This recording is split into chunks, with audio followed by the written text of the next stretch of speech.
Have you thought of breaking through? Ain't it part of what you do? Catch a victim while he's dumb. Break his larynx with your time. It's time to get high. Well, this ain't no goddamn dream. It's exactly what it seems. Wake up today just to lay back down and say, I won't be coming back.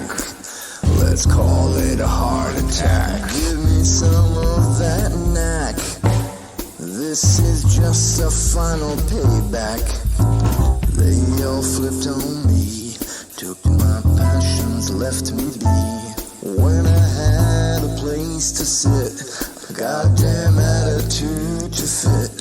Talk real smooth, knew where to spit. But things have changed and I have quit. Got nothing to look forward to but a backlash full of lies. You're too late where you're going. This is fate, the whistle's blowing. It's much too late. It's all too late. You're much too late. And welcome to a brand new life, to a brand new day, all the way from the wastelands of California. My name is Michael, and I am your host. I look forward to once again serve you those sounds of salvation. First-time listeners turn on, tune in, and drop out. This is a very different kind of show, a place where you don't feel so alone. Let us chase away the light no matter what you at home choose to believe. I do admire you for your curiosity. Joining me tonight is Eve Lorgen. Eve is a dedicated counseling professional, UFO alien abduction researcher, and writer. She began pioneering work with alien abductees while earning her master's degree. Eve started a support group in '94 in San Diego for experiencers of anomalous trauma. And of course, on the second half of the program, Mr. Paul Momicles returns for some more fun. Please stick around. I think you'll enjoy the program. Thank you, ladies and gentlemen, for allowing me into your hearts and into your minds. Here we are again on a night like this. Glad you boys and girls survived yet another week. And hello to those out there in the future listening to the podcast rendition of this. I know I'm bummed out that we are not live and direct, but YouTube has basically sabotaged the live stream tonight. So thank them for this. Either way, special greetings to those out there in Germany, Canada, Australia, and the UK. And of course, all of you that will listen to this on the podcast rendition and of course on every other platform we are available on. To those new in attendance, I'm so glad you have found salvation. I hope you enjoy your stay. Now let's get down to brass tacks and bring in Eve. Eve, are you out there? Yes, I'm here. Fantastic. I'm so glad you are with us here, and I apologize if I took a little time there. That's fine. Yeah, I had to go through the intro and say a few things even though we weren't live. Okay. Yeah.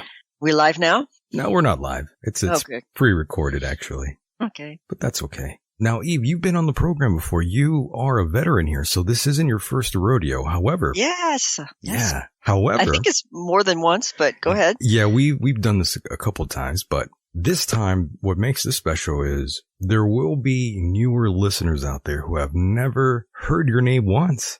Okay. Well, then I'll keep it simple and not go off too much, depending on, the audience. Oh, no, don't worry. We love when you get into all the details here. All the weird stuff. Oh, we love that, yes. So again, thank you so much for sharing your time with all of us here tonight. And of course, we will be jumping into all sorts of wonderful topics here tonight. But before we begin, Eve, definitely take us back to your roots. I want to know more about you. I definitely want to know more about your personal experiences with the otherworldly, I guess we could say. Yes, well, that's a good way to put it.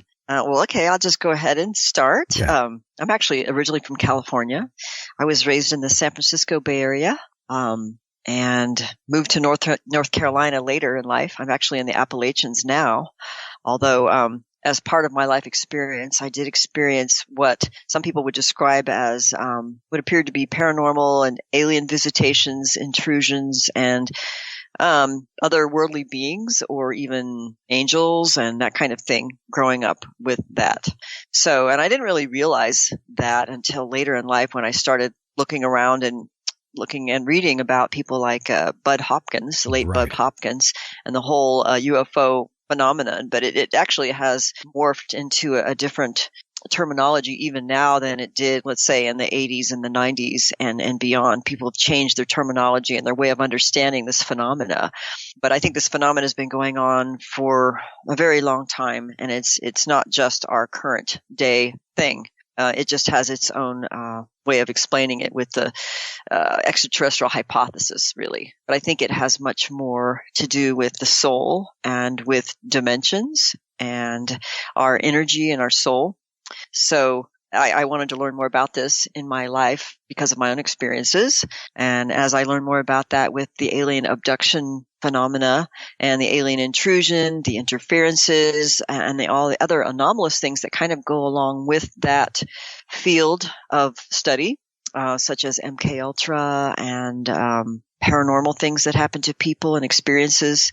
So it really, now I don't call it the alien abduction thing anymore because there's so much more to it. I call it more of a hyperdimensional interference factor in our lives that take on certain characteristics.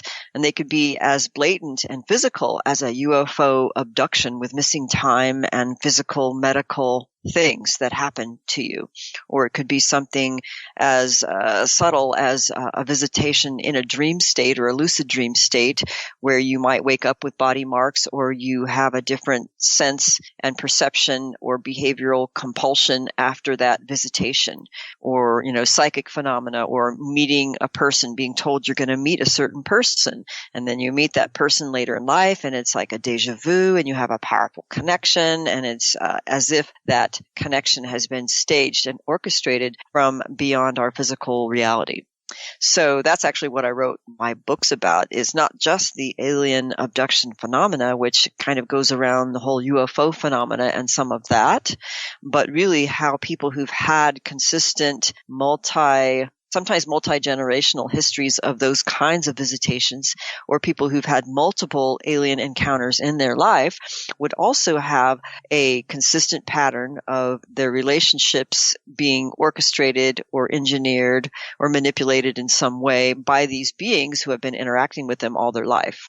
And so that's really what started my search, and what I felt was really important that wasn't really being discussed as if it had credence according to the current literature at the time and the current research, because it really is, it's considered quite fringe, but nonetheless it's happening and it still happens. And I think it's happening to people who don't necessarily have this overt alien abduction history, but the characteristics are very similar in many people that I've seen over the years that suggest there's definite what I'm calling hyperdimensional or transdimensional interference in their lives in some way, especially their relationships.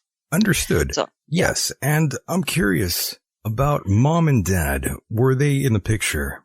In my life? Yeah, I meant where were they in the picture in terms of these subjects? Very much so. I can probably speak about this now. My father has since passed on, but my father's career was working for a major aerospace company, Lockheed Martin, in the Silicon Valley. And, he did have some classified work that he was involved in, including being part of a small team where they worked with, in those days, where they would track different jets or aircraft or craft that is not ours. In other words, ET or other than human. And they're doing this all the time. They're tracking, craft and different things in our environment.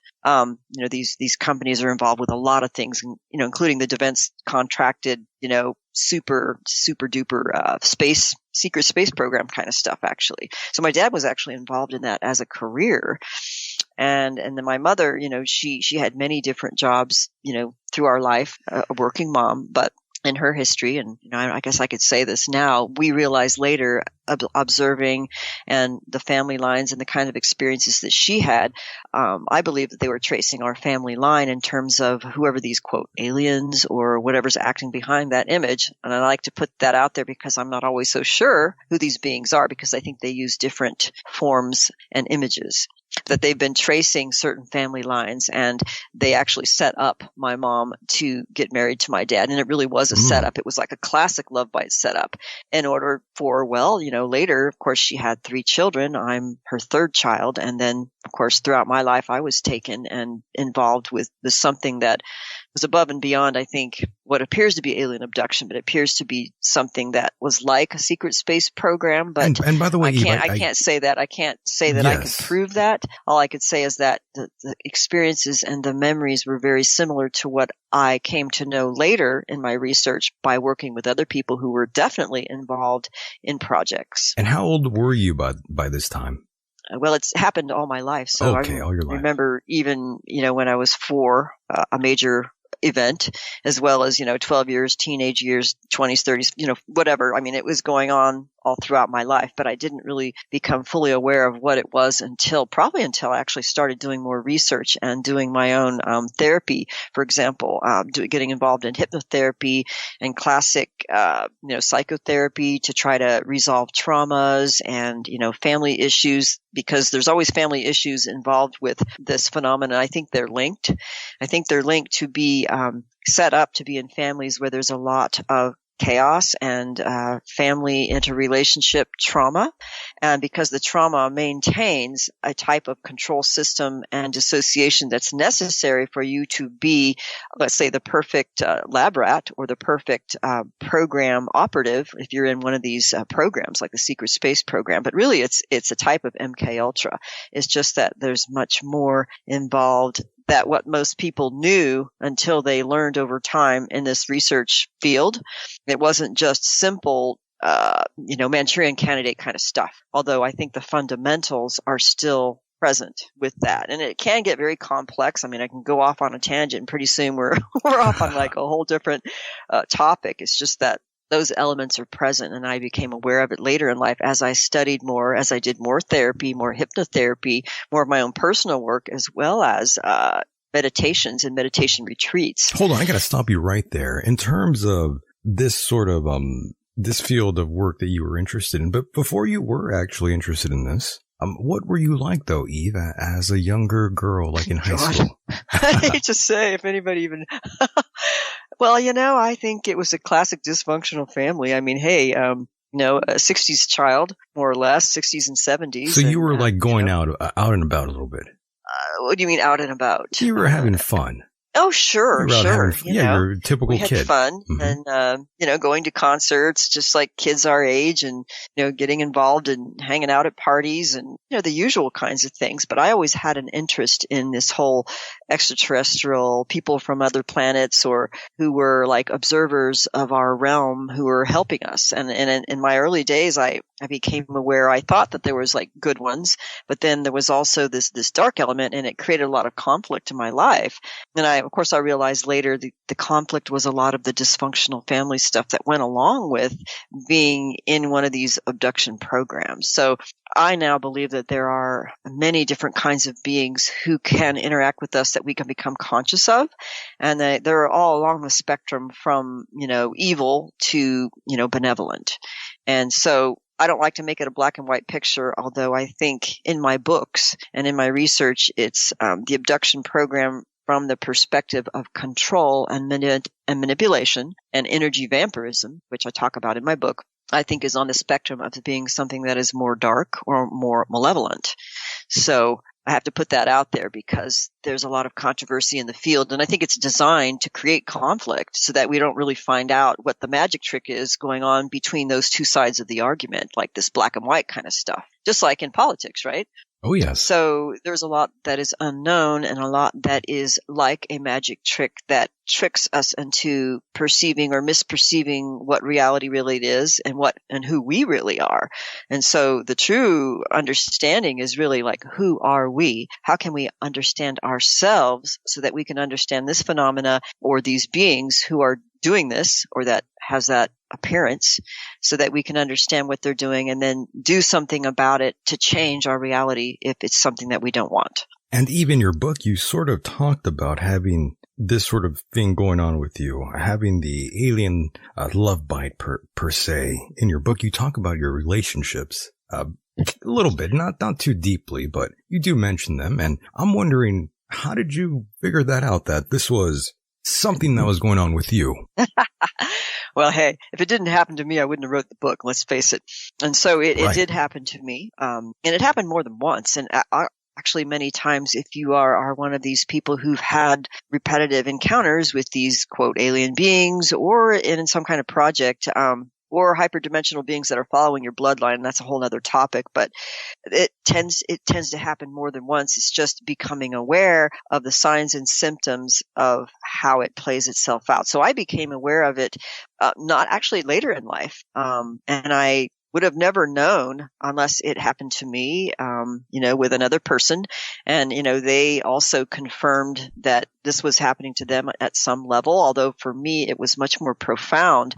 And at the time that this was happening to me, I was actually already doing a support group for people who've had alien abduction kinds of experiences in San Diego County, right? Wow. And so at the time, there was like 4 people in our group, and there was maybe 8 people who showed up, and then we'd get more and more people over time.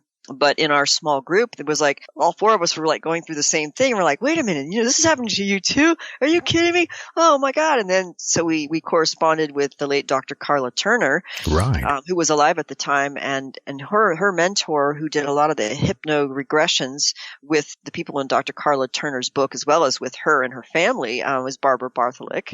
And so we came into close connection with Barbara Bartholick, James Bartley and I, as well as others. And, I kept in close contact. She was a close friend and mentor to me over the years. And we only got to meet, I think, one time in person at a conference, which was amazing. But we talked on the phone regularly and about all these things that were going on. And it was her in-depth understanding based on working with people for 25 years of what was really going on. And so had I not met her and came to an understanding of what was happening and had support during that time with my own close, colleagues like James Bartley and others we were involved in, actually in Southern California, I feel like I may not have psychologically or physically survived, because wow, this experience was so intense. It seems like it. For some people, it's not as intense, but for some people, it is the most profound experience you can have, and it created the emotional highs and the crashing lows and what I call the dark night of the soul for me, that was like unto a near-death experience. And it created like an ego death to me, like maybe some people do in spiritual practices where they get to a certain point in time and you release all sense of self through some highly emotional experience, and then you come into contact with what's a deeper essence of who we really are, like God or our higher self or something. So that actually happened as a result of my, quote, love bite. And even though it manifested a lot of chaotic and maybe you could say negative kinds of patterns and dynamics, overall for me, based on who I am, and I'm Eve, so I'm driven, not going to let you. Shamanic initiation. So that's what it was like. Eve, I'm not going to let you get away from not talking about one of these relationships. I must know what happened, Eve. You got to tell me which boyfriend was it that you clearly remember right now that you kind of fell head over heels for as soon as you saw him. I know there's one. Yeah. Well, it's like a knowing, like a person that I met. Actually, I met the person a year before it really started happening, but I knew that person before, and there was some kind of something, that triggered something in me, but I didn't know. But it wasn't until a year later when I met the person again, then I started having the dreams of, being put together. And then it's almost like having telepathic and astral contact with the person that's being done somehow independently.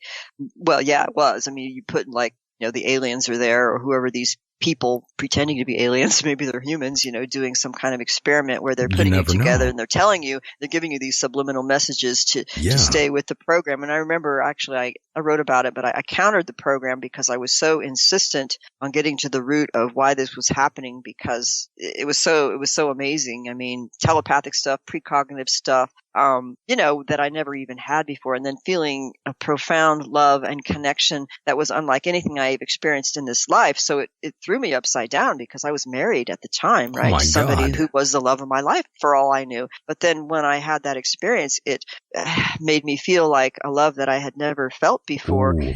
that made me question, my whole reality, my whole marriage, my whole everything. Oh my! So it really was threw me upside down, to be honest. Oh my goodness! So you were married. You were married, and Yes, everything was normal, and then all of a sudden, a knight in shining armor came by. Well, sort of. Yes and no. Yes, I mean it's a person who helped me in my own life and in my own path. And I mean, I realize now, in hindsight, it's only in hindsight that I realize this is all part of a destiny that was, I don't want to say it was pre-programmed, although some of it was, and I was able to catch it when that was happening by independent groups who were actually doing this, who were involved with the military as well as aliens, okay? But I realized from the spiritual realization perspective later that came at a much deeper level of realization that this was part of a destiny that was meant to happen. And then I also realized many years later, actually, after I had a falling away with the original quote love bite partner who was also married to somebody else. Oh my goodness. That actually, I had a past life memory recall that came years later that was the reason why we had such a profound the connection. And it was real. It was definitely a true past life connection. That's why we connected so deeply. And this kind of goes into some of the things that people reported to me many years later that confirmed that, when these quote aliens or whoever these hyperdimensional, transdimensional beings are, or even human sorcerers, by the way. Okay. So I won't say that it's all aliens because I know now that there's more going on. There could be more. But yes. They have the ability to perceive on a subtle energetic level that if you have a karmic connection with someone, that there's energetic tendrils of energy that link you to that person that can be perceived, whether it's through technology or the nature of these beings' consciousness, that they could perceive, okay, like we know that this person was karmically connected to that person in this parallel life. Well, let's just join them together because it's going to have a greater ability to work. So it's basically you have a higher degree of success in a love bite setup if you have a karmic connection with them. That's basically what's behind that argument. Understood. So yeah, I realized that later, and I don't think that was part of a program. I actually realized that was truth. So it really depends on the person. So this is complex because some people will say, "Oh, this is all programming," and there is a lot of MK Ultra programming going on. There's a lot of sorcery going on, but depending on the person and how they deal with their experiences and how they go deep enough into their own spiritual consciousness, you can overcome this and you can realize things at a much deeper and higher level than what's appearing on the physical plane or even the astral plane. Yeah. So Eve, let me get this straight. You meet this person and both of you are married.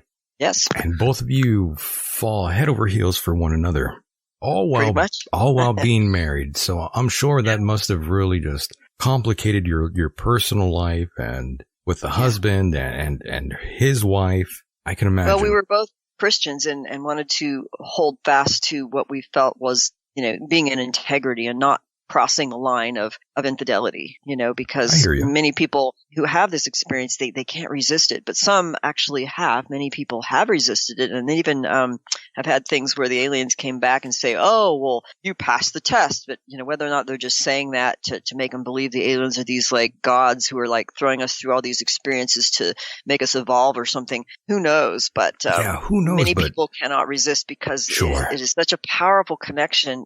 It's more powerful than it's like you think you knew love, right? Sure. And then you run into one of these and you're like, this is like your twin flame, your soulmate, and you're completely telepathically connected. Your heart is connected. You're having like this energy is just, it's just amazing. And you're having these weird graphic dreams with them. Oh yeah. I mean, it's like complete telepathic connection. For sure. And empathic connection. You know what they're thinking, when they're feeling it, what's going to happen. You could spontaneously remote view, think of them and they'll call you. I mean, it's like, you're one. Yeah. You get the phone telepathy for sure. Yeah. Mm-hmm. Yeah. My goodness, Eve. I didn't know it was this traumatic for you. And my goodness. Oh, yeah. I'm wondering, Eve, though, now all these things are coming to my head and I'm just so curious what these, and this is so personal, Eve, and I apologize, but I must ask, how the hell did you even break this to him? How do you approach another human being by saying, "Hey, look, I fell in love with this person and X, Y, and Z. So, and here we are. I mean, my goodness, Eve, you got to explain to me what went on. Yeah. Well, it wasn't easy to Of course basically not. say it to the person, because Hell the other no. person, well, they actually were quite aware. The man was actually quite aware in his own life and his own research and his own spiritual walk. But I couldn't say things until like after the fact, because in these connections, which I hate to admit, but oftentimes there is the dynamic in a love bite setup, and this happens more with what in the book I call The Dark Side of Cupid, which is my second book, Great book. which talks about a type of relationship where there's energy vampirism actually going on that's being run by a hyperdimensional being or a demon or an alien or whatever that's actually manipulating one or both in that, right? Right. So now I'm trying to remember where I was going with this. Breaking So the news. in this love bite, dark Cupid thing, what we see on a psychological level, when we step it down, we're looking at just simple psychology.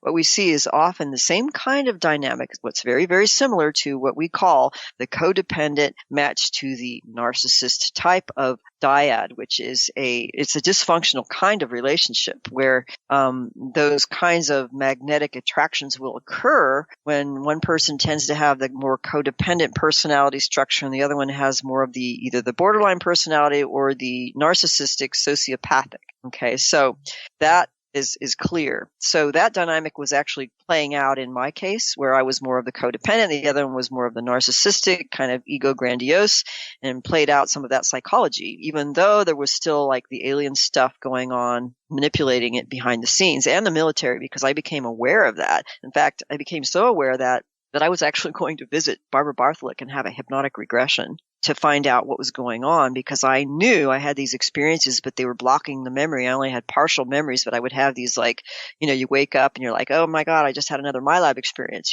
but it seemed like a dream, but it wasn't, because you wake up with like cuts on your throat and you're too sick, right? I was going to go visit her and take a plane to get a hypnotic regression. And then I get abducted basically. I don't know how they do it. And then they're threatening me to tell me to not go. And a military man basically, commanding me not to go. And I'm having an argument with them. And then they just tell me to go along with the program and don't question this, and I'm like, I don't believe this shit. This is trying to program me not to do this. I want to go. But when I woke up, I had like cuts and like extreme sore throat, and I was like too sick to travel, and I had to cancel my trip, and I couldn't do the hypnotic regression. And it was as if this whole thing played out, it had to play out. And so it played itself out until I had basically what I call the dark night of the soul, where it was like a near-death experience where I basically went through an ego death and then connected with another deeper part of myself, and actually what I'm calling God, for lack of a better term, and then a remembrance of something that was much deeper and a much more divine, that it's as if I realized that I was co-creating this with a higher divine being that I am a part of. Yeah. And then I realized that also that all this play, we can call it the play of Lila in Sanskrit, or the play of your incarnational patterns of karma and whatever's going on, that I co-created this, and even the alien beings and the human beings and the military and how they played their role and all the layers in which they were playing was all part of this co-creation that I realized at a much, much deeper, higher level. And so when I realized that, it was like it released the obsession. It released the whole love bite obsession, so that I was able to let go of it and come to a better understanding of myself, which was very, very painful, by the way. It was like, wow, man, I was really screwed up, because of childhood of a lot of trauma and dysfunctional relationships, and then having a marriage that really, Eve, what happened to you early on, Eve? I gotta ask. I mean, it was trauma. I mean, when you have an alien abduction history and you're involved in one of these projects, and they're targeting you and your bloodline, and it is a bloodline thing. It's a genetic thing as well.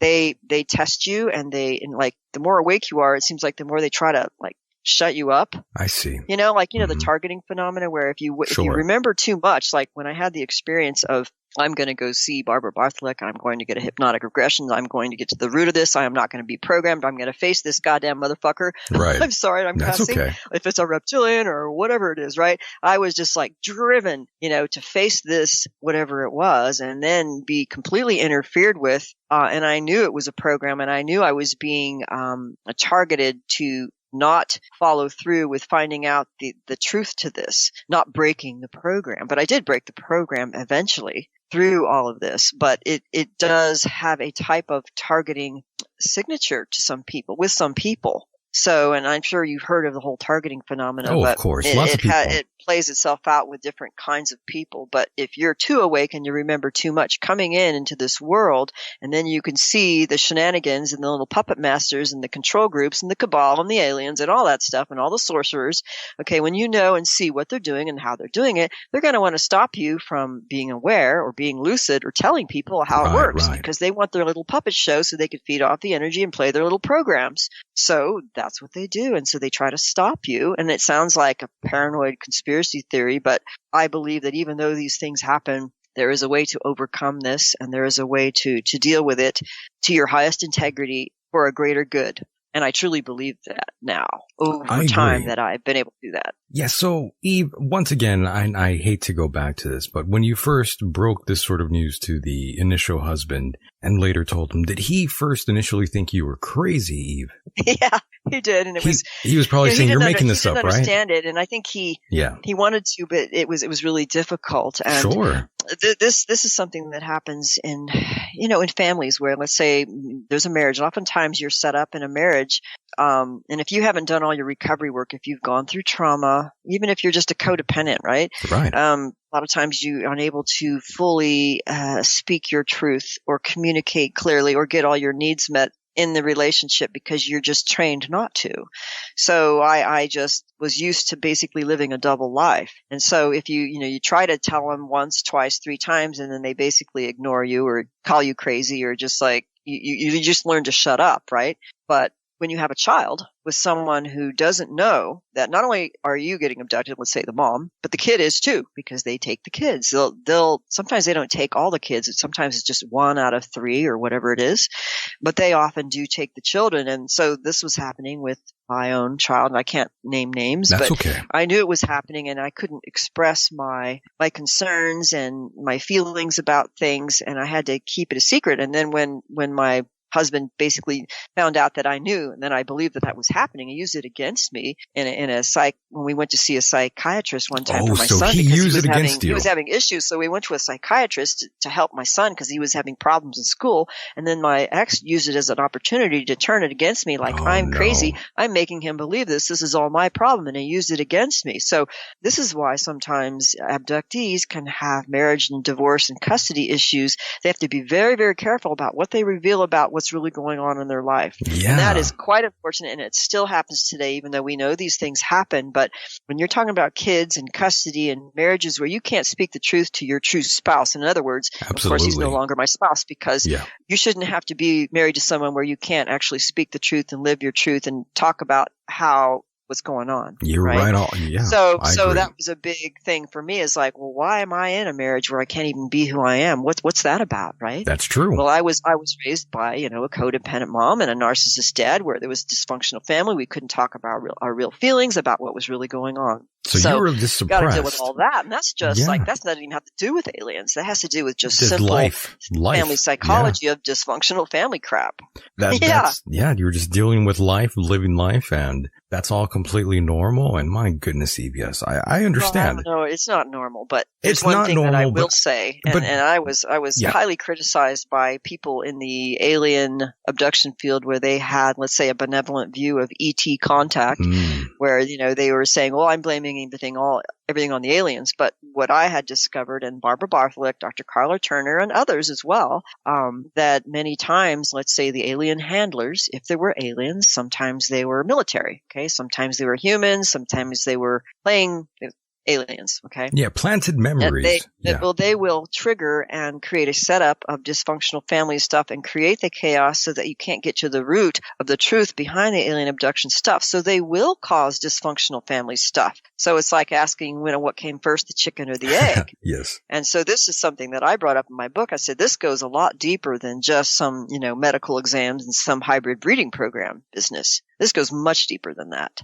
It certainly seems that way. It seems like it's a pretty complex issue. And again, I thank you very much for telling us about that, opening up and telling us about the husband and that sort of deal. I know it's not easy to talk about these sort of things, but no, I mean, it's very hard because if you have a close relationship, you don't want to say too much. And even now, I don't want to say too much about, my family, but it's still a reality that happens to so many people, and they feel like they can't really speak the truth, and hence the need for a support group. And I think that support group, and even now we're still doing support groups. We're just doing them on Zoom video conferencing. I hear that, you. Had we not done that, even in the early days before the internet really got popular, that we learned so much from one another and sharing with one another above and beyond what is, let's say, the approved version of, ufology or alien abductions or some narrative. We were able to go above and beyond the, when they don't let you speak the truth or write the truth. What's that term? When they don't let you, the freedom of speech, right? Yeah. So you have to speak with other witnesses behind the scenes, above and beyond whatever the narrative is, to really get to the truth, to find out what's really going on. And that's how we discovered so much. Definitely. And Eve, are you still doing the support group as we speak? Well, yes, we're doing, right now we're doing a Love Bite support group starting actually this Friday, for people who've had what they believe to be something like the love bite or a manipulated relationship, or they feel it's being hyperdimensionally orchestrated, manipulated, or they feel like it's one of the false twin flame kinds of things. I wish I could be there to see this. Oh, it's amazing. But more people have had, I think, what I call the dark side of Cupid type of, let's say, relationship interference. And I think it's really, most people are not at a level of awareness where they necessarily can remember if they've had the alien visitation. Some people do, but more often than not, I mean, they keep these things hidden. A lot of people just don't remember. And it's only through the people who really remembered or had the physical evidence, or they took the time to do the deep work, that there was interference going on with these beings of whatever they make their appearance as. They may be reptilians or Drak or insectoids or greys or any number of forms, but they can also be light beings or demons or humans or military or sorcerers. Yeah, that's where it gets confusing. Sorcerers. Yeah, that's bad too. Yeah, that's where everything gets confusing. You don't know if it's the government or maybe some sort of being from the sky. It doesn't really matter, though. I mean, it does, but it doesn't. If you have an awareness that there's something interfering, then it's up to you to investigate how you're maybe co-creating that, or what doorways are open so that's being allowed to happen, and you can learn a lot from that.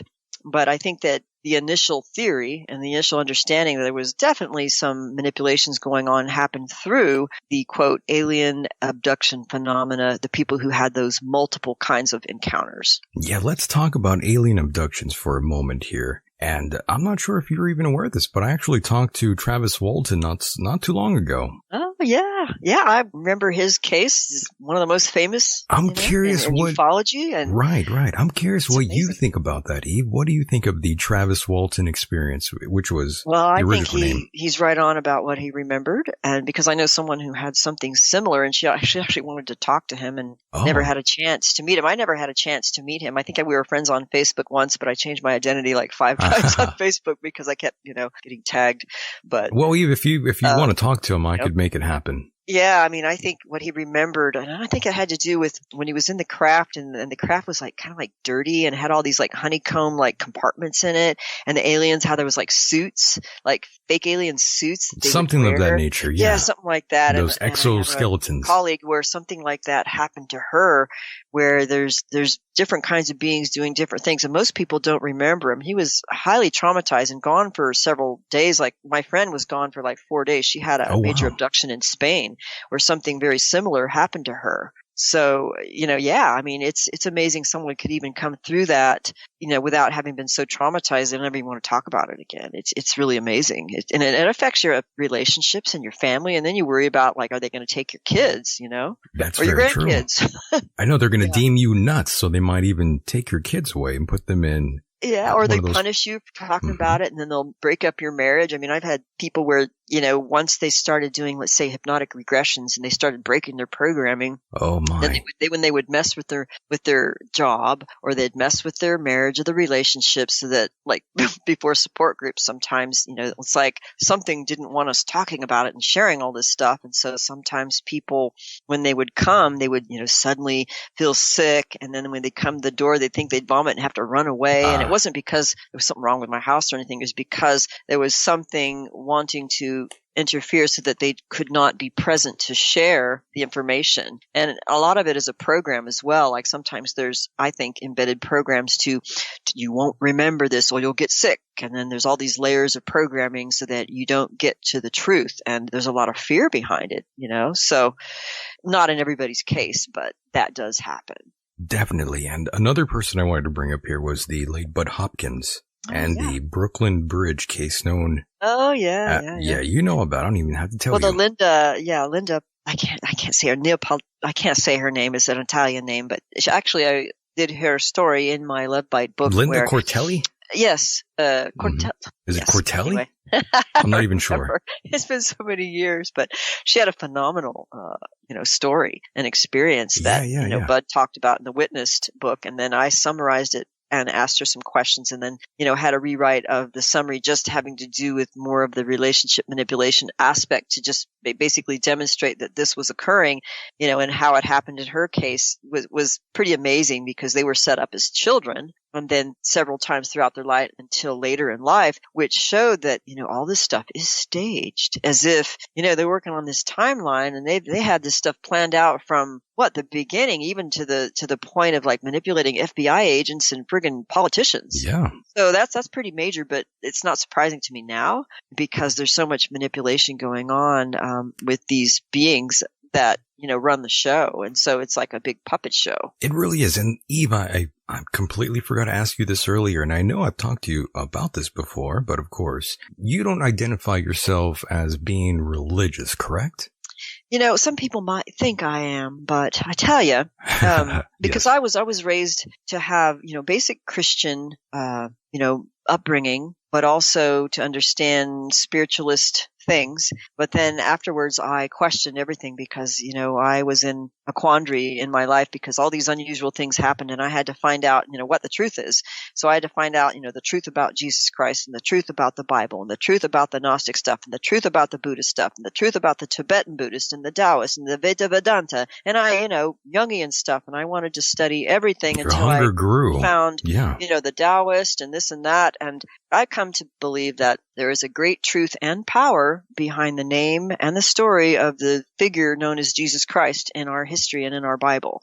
And that it's true that, if you do prayers and deliverance prayers in the name of Jesus Christ, or his original name was Yeshua, that those demons and those beings will flee. And I know that there's truth in that, but I also know that there's truth in basic Buddhist, let's say they call it the Bodhisattva ideals and the 7 paramitas. Yes. And correct. basically spiritual power, how you have spiritual power over these beings, that the more virtues you have, and even in the original Christian, the more virtues you have, the more of the way of life, which is righteous and good, the more spiritual power you have and authority. And then the more you practice certain, even in Buddhism, there's a lot of emphasis on meditation, so that we realize the reflective, observing self that exists in the eternal now, that can be lucid and actually change reality and come to deeper realizations. And I truly believe that the Buddhist thing, they have it right. So I think that in order to overcome that and to have spiritual power over these entities and all this stuff that's going on, that it would behoove us to tap into that, to get to a place of, I think, having spiritual, how do I call it, virtue and purity, Right. and intention, and like walking the walk and doing the practices and doing the healing work. And that gives you power to overcome and to get out of the interference. Although I will say that there's some things that are still mysteries, and that sometimes we don't have as much power as we think we do in certain belief systems, like science, or even some new age belief systems may attribute to us to having more power than we really do. Or I think it's a distorted belief system that actually aggrandizes the ego And that gets into other areas. But I truly believe that we do have spiritual power over this. And it is a spiritual war going on. Understood. Yeah. There are some people that say you can't believe in aliens and be religious. What do you say to those folks? Well, it depends on, what is their understanding of their argument, because, a lot of people say, oh, well, it's not Taoist, but then they only studied like one little thing on Taoism. But if you studied like Christianity, well, does that mean you studied the King James Version and the pre-Nicene New Testament and all the Gnostic texts and all the history behind that? And then, what are these secret groups doing? And how they have manipulated religion? You have to study everything to really get an idea. Most people, they just have a surface perception based on one book, maybe one book that's been approved since the Nicene Council. Okay, and that has even been manipulated and some things I think removed so that we don't have a full understanding of what really happened. And with Jesus Christ, I what asked really happened. So even the Cathars and the Inquisition that went on for hundreds and you're talking about what 700-800 years the Inquisition went on. That's phenomenal. It really is. Yeah, I agree with you. And so they're trying to hide something. They definitely are. And I talked to a number of Christians out there who they sort of grapple with that issue, the whole ET and God thing. Yeah. Well, I think there is a spiritual war happening, and I believe that, there is power in the way of Jesus Christ if we just keep it really simple. Because it worked for me, actually. What happened? And it's funny because you used his name for something. How can I say? There's many who are very deeply religious in the Christian Bible. Very. Where they were only, let's say, maybe the New and Old Testament, King James, or some of the other versions. But sometimes they're limited in their perception of things where they'll make black and white attributions to, things like Buddhism or martial arts or yoga. But what I came to realize, and this is my own story, right? Sure. It's just my own. And this happened way in my early 20s. Just really, really wanting to know the truth about the figure Jesus Christ in the Bible, because I knew deep in my heart there was something truthful about that figure in history in the Bible, and I just knew, and I had to know the truth. And I stayed up like 3 nights and 3 days and no sleep because I had to know the answer, and I was praying and praying like nonstop. Wow. Until on the third night at exactly 12 midnight when I just let go and said, forget it. Just forget it. I'm not going to want the answers anymore. I just have to go to sleep and just let go and not try to want to know so much. I was just so driven. And then I had a realization experience that I don't even know how to describe it other than it years later. I didn't realize that this experience was what was described in Tibetan Buddhist and advanced Ati Yoga Buddhist traditions of something that would be realized at very high levels of Ati Yoga meditation realizations. And that realization came to me as a direct grace, I believe, of the spirit behind Jesus Christ, which basically was telling me, I don't want to say, how he says we all can do these things and even greater. Right. That we can do what Jesus Christ did if we live the way that he showed. And we realize those things. And I think that there's many yogis and Buddhist teachers who've come to realize the essence of our own beingness. And so that's what I came to understand, that this was the essence of my beingness in the eternal now. Was something that was deeply realized and remembered, and I remembered it. And so that gave me the confidence and the assuredness in myself that not only is there an eternal being that I remember being that is above and beyond this physical personality incarnation, but that the truth behind the power and the being of Jesus Christ is absolutely true. Amazing. And it's hard to explain this to someone who's primarily only biblical Christian and, keep it limited to just what the scripture says. And, I'm coming from a realization standpoint of something that was so deep and so profound, you could never, ever argue with it because it was beyond words. And it was deeply remembered and realized to such a state of absolute assuredness that there's no question in my mind now. I mean, I know because I know. So, Eve, some individuals out there believe these ETs, these entities, are demonic in nature. Do you feel that way? Are these things demons? Well, I think some of them are. You think some of them are? Way. Yeah, some of them are definitely acting that way. Even in my own experience, and I remember when alien grays would pop in every now and then. And sometimes they pop in as a ghost, right? But you see them, they pop in your room and you see them. And I remember one time I saw one pop in my room and I'm like, in the name of Jesus Christ, I command you to leave. And then he just popped like this, vapory thing. It just like popped and disappeared, Mhm. So I think that if they have the wrong energy behind them, then they have to leave in the name and authority of something greater.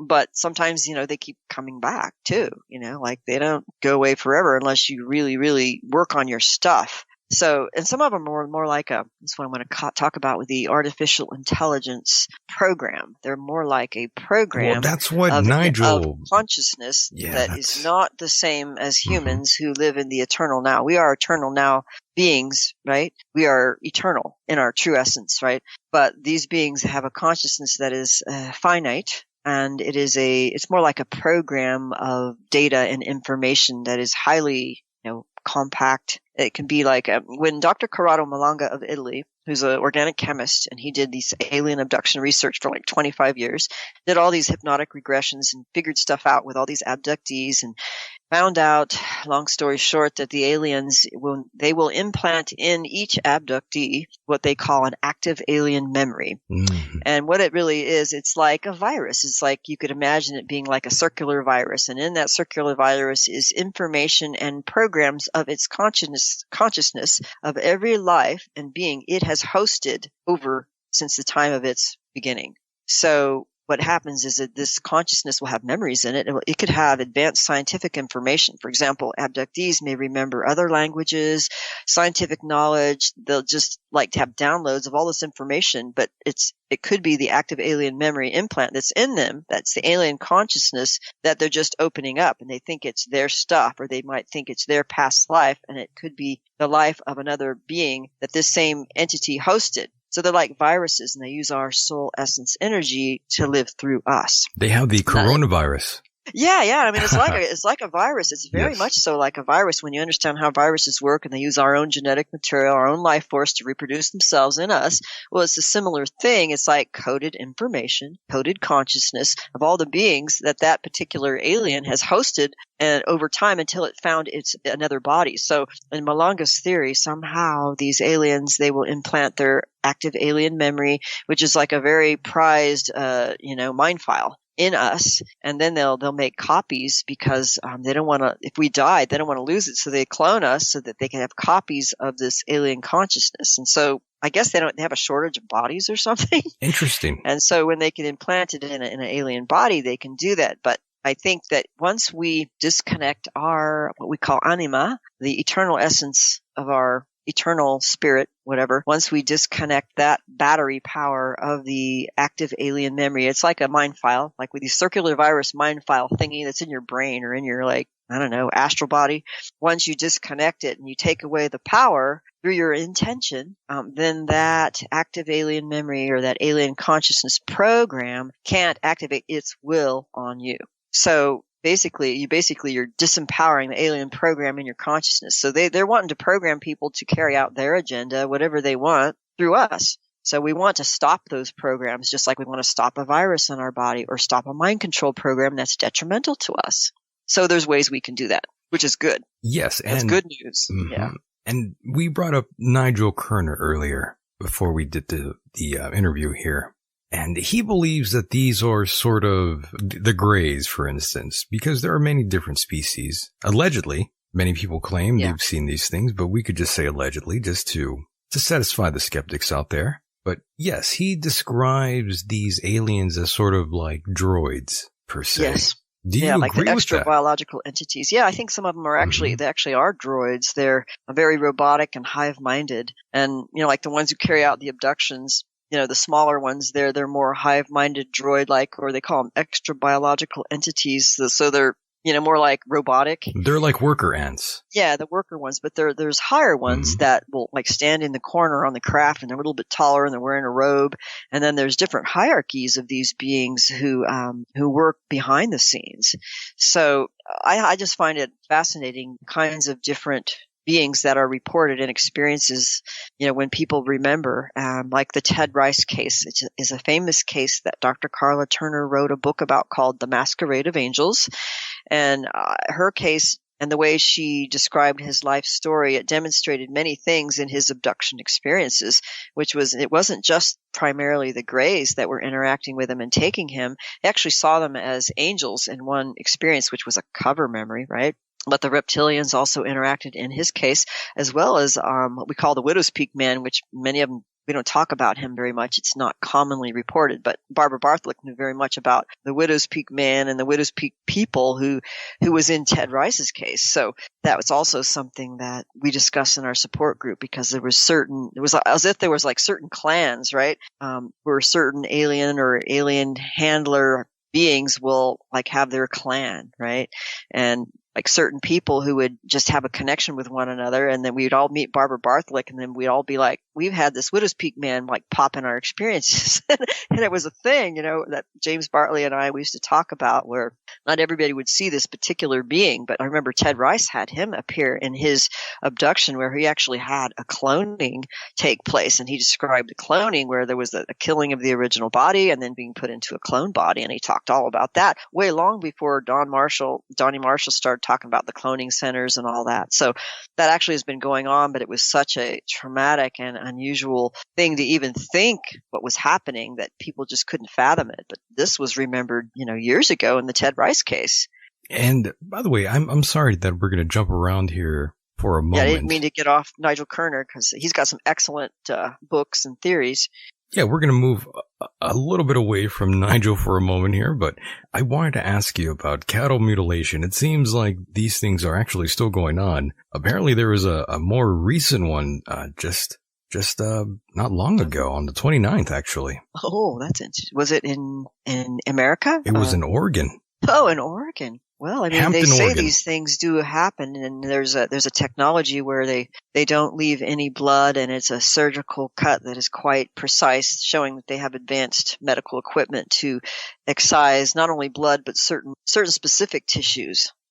Yes, as authorities are investigating the mysterious death and mutilation of a cow on a remote ranch at the border between Oregon's lake. Yeah. Could have been an emergency, like they might have, whoever's taking it might have had an emergency need for blood or organs or tissues that could be got from cows. I mean, who knows what they're really doing, right? Yeah, who really knows? But I mean, the cow was actually pretty expensive. They listed as $850 worth. So, that's not too cheap.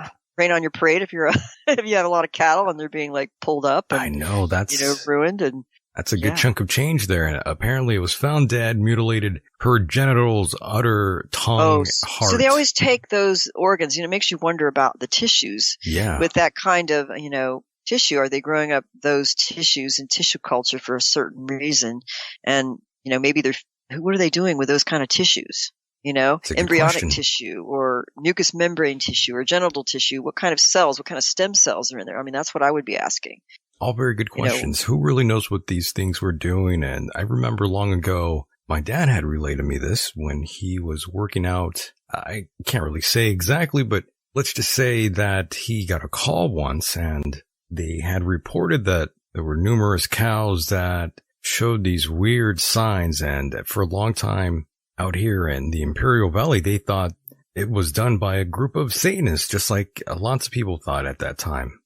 Well, I think Satanists, they have a different signature.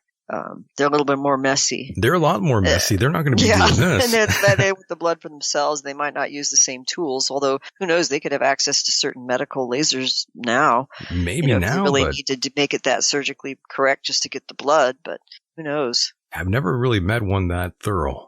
Yeah, I mean, I suppose there's waves of activity. Like that was something that Barbara Bartholick had shared with me, that there would be waves of UFO activity, certain types of craft seen in certain areas, but also along with those crafts, sometimes there would be waves of abductions by certain kinds of beings, and then a whole community would be taken and then have unusual symptoms like post-traumatic stress or love bites or medical like implants or physical symptoms. Like when I met Barbara Bartholick, and this was in Memphis, we had a conference years ago, and somewhere around the year 2000, I don't even remember what year it was, James Bartley was there with me, and it was put on by Eddie Middleton, I believe, and Barbara shared a case that she did not bring publicly for many years, but it was a UFO wave that occurred in Washington State, in and around the Yelm, Washington area, in like 1988, 89, 90, around that time. I think it was 89.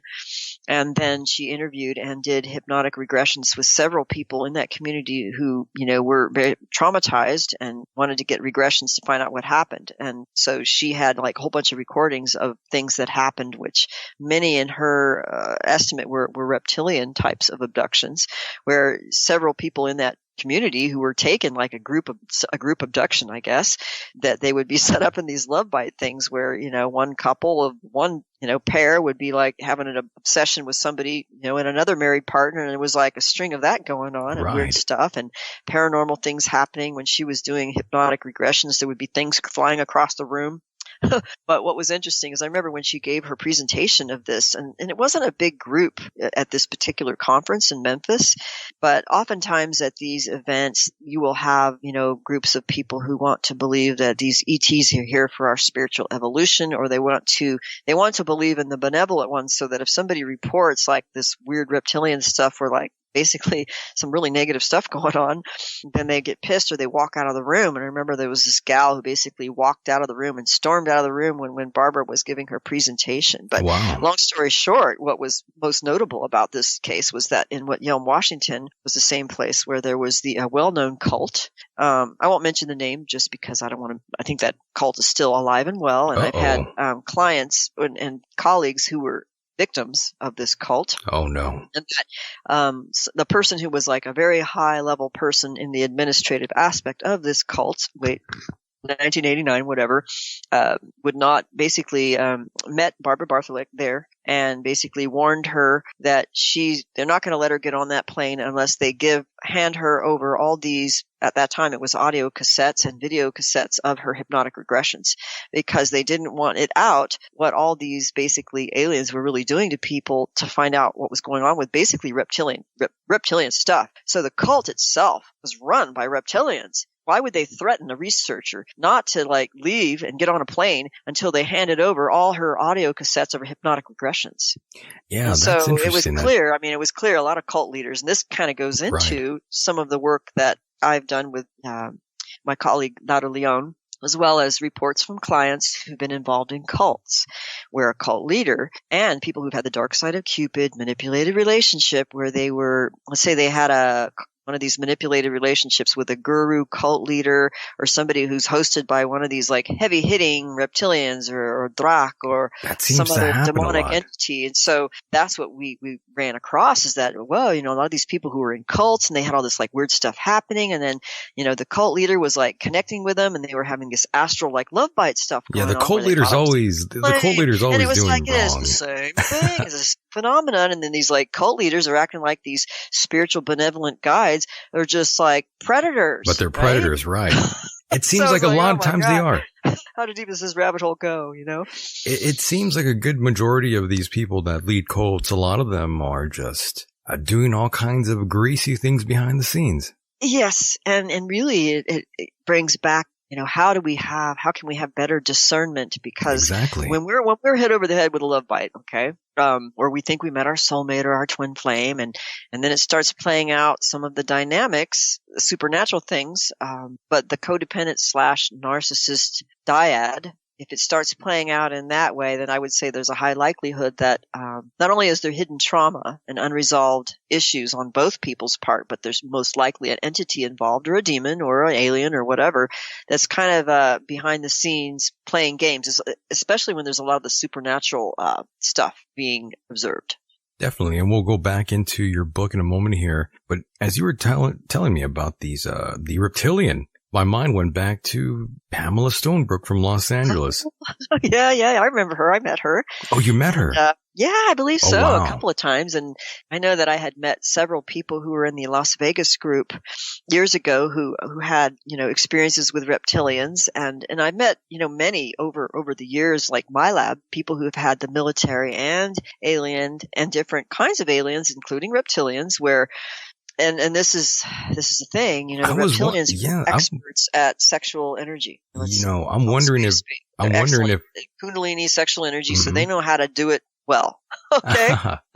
So they can cause, a tremendous arousal and even a sexual addiction, in someone if they're doing their thing, but they can also be very brutal and, like awful rape and awful trauma and, Yeah. The whole kind of thing. So, but that's just the truth. They like the whole sexual energy thing. I think they feed on it. And so they'll do whatever they'll do. And there's a whole range of different kinds of reptilians, Some are not as bad as others, but they still have a thing about that sexual energy. And Eve, by the way, for those that are new to this, can you explain to them what the whole MyLab thing is? Just for the newer listeners out there, because I'm sure people will stumble on this and they'll say, what is that? Yeah. Well, nowadays, they're calling it, the secret space program. That's like the big hoo-ha, right, of the conspiracy. A lot of people are fighting. Whatever. A lot of people are fighting amongst really, themselves. This started like years ago. My first introduction was satanic ritual abuse, MK Ultra, Monarch, mind control, which is a type of Manchurian candidate in certain bloodline families where they traumatize you and create alter personalities who may be programmed to have certain functions and roles depending on their program, like sex slaves, for example. But in the case of MyLabs, which would be military abductions or some kind of abduction program that's done by an apparent military component and military functioning and programming. So my first introduction to this was actually in 1998, where I met a man who claimed to be a Montauk boy. This was before they even called them super soldiers and any secret space program stuff. So it was, you remember Duncan Cameron and Al Bielek and the whole Philadelphia experiment, and how they talked about, the Montauk, which is in New York, right? There was a secret base there, and there was all these secret projects going on in a particular period of time where they basically were these MK Ultra people were used to sit in the Montauk chair and open up portals to different timelines or create manifestations. They were involved in actually creating and streamlining a certain technology done at Montauk. So it was somebody that I met who was MK Ultra, and he was programmed and genetically modified, involved in Montauk as well as other programming centers and other functions, including military and assassination and like UFO crash retrievals. There's a lot of jobs. Like if somebody's in one of these programs, they tend to have maybe multiple functions depending on how many alter personalities have been programmed into them. So this person, his name was Andy Perro, and I did a couple interviews with him about his programming and his understanding of what happened. So I called it Secret Project, Superman. It's Project Superman and a super warrior, super soldier, right? Right. And so some of this had to do with actually Nazi programming, because his handlers were actually primarily like German Nazis from Project Paperclip. But, he went to like a school where, he went to a German school when he was in kindergarten. He lived in Germany for first part of his life. And so he actually had some of the original German programming from real German handlers. And then he did like time travel stuff. And this was long before people even started reporting this whole parallel timeline and timeline time travel. So there's all that going on too. So basically, long story short, there are people who not only report, an alien abduction, let's say with a classic alien gray, or maybe a reptilian, or maybe a different kind of being, but then they'll also have the military show up where it's human military. Sometimes they're American, sometimes they're any culture, sometimes they're Russian, but they're usually English speaking, and they'll take you to an underground base or a DOMB, dumb, right? Right. Where they do certain things. They may program you there, train you there, medical experiments, whatever. And then or a lot of times it's medical experiments. Like the MyLab people will be like, oh, I had one of these MyLab dreams. They were doing their medical checkup, and they would have their medical checkup MyLab thing. Or they would have like an op where they remembered it was like an operation doing something with a team. And then the military people would be like debriefing them later and then zapping their memories and putting in an implant later so that they wouldn't remember it or whatever. So those kinds of things where there's a military human element and being taken to underground bases. That's the whole MyLab thing. You just reminded me of Roger Lear. Oh, yeah, Dr. Lear, yeah. The late I Roger knew Lear. him, and I actually went to some of the early implant surgeries way back. I think it was in 1995 or 1996. I actually attended one of the surgeries and interviewed several of the people. Wow. So I got to know Dr. Lear and Daryl Sims, and Dr. Lear ended up doing many, like 28 plus surgeries, and Something like that. Yeah. a lot. Yeah, and there's not a lot. I don't know if there's a lot being done in that field now, openly. But there was a man named Steve Colburn who did some scientific research and analysis of implants, where he found that there was carbon nanotubule type of technology. I'm sorry to jump in here, but there's a lot of similarities between these sort of my lab experiments that went on with people and abductions, and going back to those who were electronically harassed. Lots of those sort of, lots of those people claim they were implanted. And it all brings you back to like Roger Lear. It makes me think how many of these abductions were actually by ET and not done by our own government, perhaps? That's a good question, because I remember that one man, well, this was just one of the surgeries, but one man had one in his jaw, and I believe he was a MyLab where it was definitely military, and his was military. Like sometimes, like MyLabs, they have them put in their teeth. Sometimes they had a dentist who was part of the program, and they put it in their teeth, and that was definitely like MyLab human. How uncomfortable, and then right? the ones with the ones who it was more ET, like remember the two ladies that I interviewed, they had a similar one that was in their leg. They both had it in the lower leg, I think the tibia region. It wasn't in the bone, but it was alongside the bone, but it was a similar type of implant that was more biological, but it was still physical. And then they had similar after effects of the implant being taken out. And then they both had experiences with aliens coming. One of them had an abduction where she was actually missing for several hours, and her husband basically witnessed that she was just gone for several hours. But the other gal, I know she had MyLabs because she remembered like the MyLab kind of thing, but she also remembered the ET thing. So it's not always clear if it's one or the other. Sometimes it really is both, because from what we've gathered that there's aliens working with military in some of these installations. So it's not clear, really. Yeah, it's uncertain still. Yeah. We have no clue what that might be. It is interesting, of course, and Roger Lear took many of these things apart from people.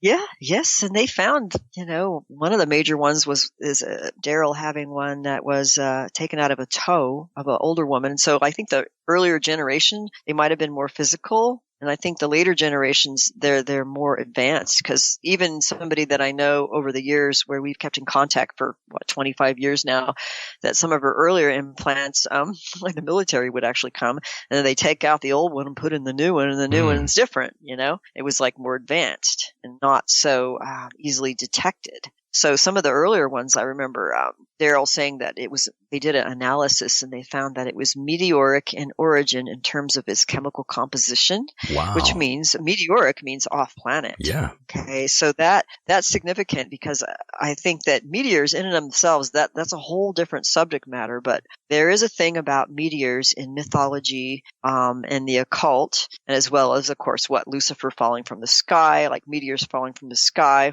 being, either Lucifer or ETs.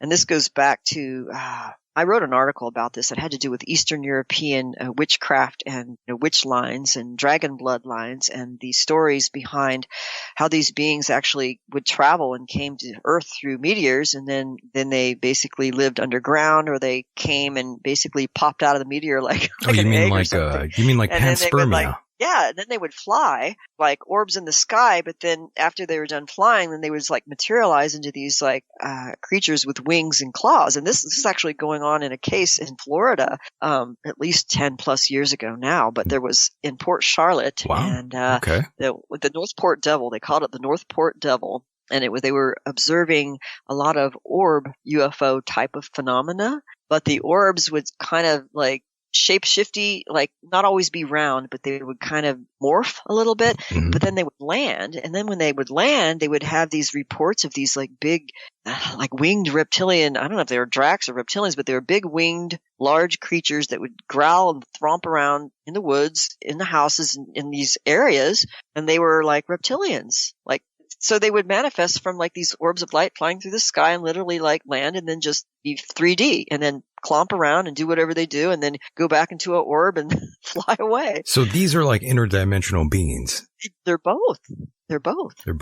Yeah. My goodness. So, and I think this is actually reported in ancient mythological folklore of the Eastern European witch lore, where some of these beings, they literally came from meteors, and then they would interbreed with like certain lines, right? And then you would have the witch blood, and then you would have these powers, right? Or these beings would come back and, contact you. Well, that's how I believe life started on this planet, thanks to panspermia. It could be. So, I mean, well, that's the most valid thing in my opinion, of course. It makes the most sense to me how that's possibly how life might have began. So for something like that to come about, it makes perfect sense to me. Yeah. I mean, when I saw the Northport Devil, when I talked to several people who lived there years ago, and they went public, but then, they kind of hid out. Like one of the men, he became a hardcore Christian because, this was very disturbing, right? These beings they were scary as hell. They were clomping around in the woods, growling, and they were abducting his son, and, the son having like, body marks in classic abduction cases, but they were like, snapping trees and breaking mirrors off cars and growling and clomping on the roof. I mean, they were terrifying the people. But this one reptilian, I remember the man saying that, he was following his son, like claiming that his son was of the same bloodline as this reptilian being. So they follow certain lines. So maybe they go after people who have the same genetics, somewhere in there. Well, it's definitely in the realms of possibilities. And of course, Eve, going back to your book here, I believe I wanted to ask you a little bit about your book here, The Dark Side of Cupid, actually, to be more specific. Wanted to talk a little bit. Mm-hmm. That's my second book. Your second book, yeah. 2012. And that one is kind of like the part 2 to The Love Bite. And I tried to describe it in a more psychological, simplistic way where I didn't really focus on I did, that it was all due to alien abduction kinds of scenarios. Right. And that narrative, really, because several people, many who had those experiences, didn't necessarily fit the profile of a classic abductee who had multiple abductions, or necessarily in the MyLab-y whatever. Sometimes they didn't have that, but they definitely had an interference with one of these beings that was interdimensional, transdimensional, or reptilian, or Drac, or a snake-like being, for example. That was one of them that was drawn in there. So I tried to make it so that it was more easy to understand, so that if somebody was experiencing this, they're gonna recognize the dynamics and know, and not be so thrown off, because these kinds of things are very traumatic and they could cause great confusion. They could, vampirize your life force, make you feel crazy. They could basically destroy your life, to be honest, unless you understand what's happening. And once you understand it and know it for what it is, then you can kind of get out of it and not let it affect you so much. So I think understanding something has a big part in learning how to overcome the effects of confusion and the emotional trauma of that. Yes. Yeah. Definitely. Yeah. So that's why I wrote it, to help people understand it in a more simplistic fashion, like the unholy triad of the dark side of Cupid. If you have 2 of the 3 symptoms, then you probably got one of these things going on. Understood. Yeah. And how does one distinguish from a loving relationship from, let's say, a vampiric one? Well, it's so funny because in our world, I mean, I think maybe if we would visit different parts of our universe or heaven, we would come to know that our world can be quite a dark place. It also can be very wonderful, and we can really have true love. But I think something that is not loving is going to be manipulative, confusing. It's going to be a lot of emotional highs and crashing lows and manipulation that suggests there's something dark going on that is beyond the control or the apparent control of one or both people. But what I found is that, when, let's say, one partner was, let's say, the more narcissistic end of the spectrum on a psychological level, they were more likely to have evil intent, but lying about it. Basically they're just liars, right? They're just manipulators, and they're hosted by a dark being. And does that mean does this also stem? They could be possessed, basically. Is that where this the jealousy also stems from with some of these individuals? Yes, certain personality types may display more of the jealousy, and that's unhealthy. But sometimes there's a healthy jealousy, like if you're in a couple and your spouse is always like eyeing somebody else, you're going to get jealous. But I'm not talking about that kind of jealousy. Sure, I'm talking yes. about a narcissistic type where there's always that control and manipulation and the gaslighting and the control, dangling the carrot and the love bombing. And then, actually there's stages of narcissistic abuse where, they'll do the love bombing. And then after the love bombing stage, once they've hooked you in, then they'll start doing the gaslighting and the belittling you.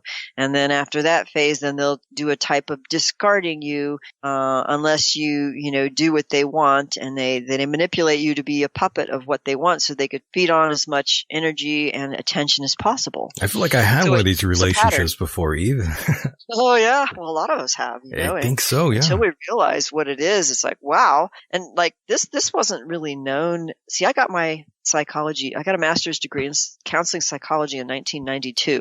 But at that time, even though we had at that time the DSM-4, I believe, which is the classical psychology manual that describes mental disorders or different conditions. Yeah.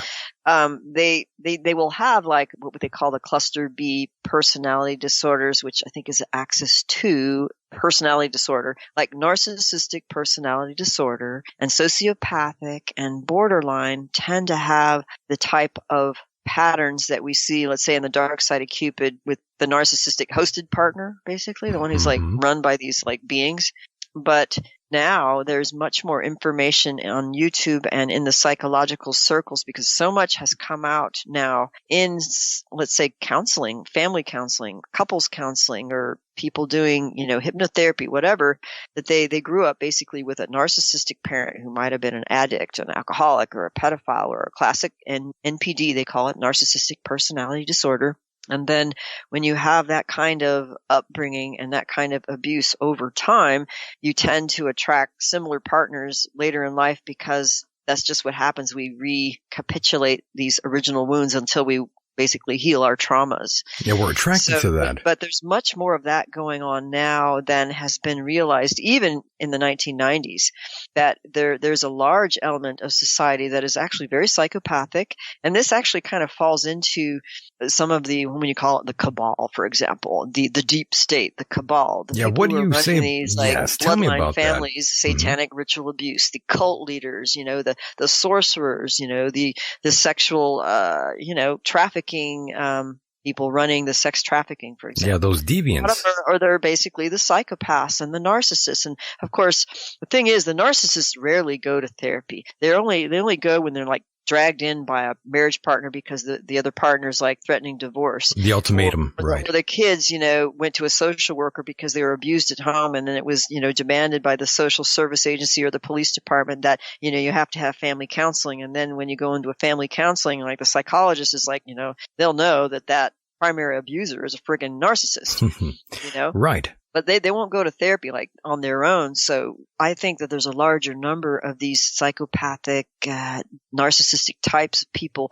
than we knew even like in the 1990s. That it's much bigger than you think it is. There's some toxic people now, and my goodness, Eve, things have just changed so much in such a short time. I mean, nowadays, women today, and even men too, I'm not trying to be biased here. I've seen men do this too, but I've seen women do this as well. I'm including both.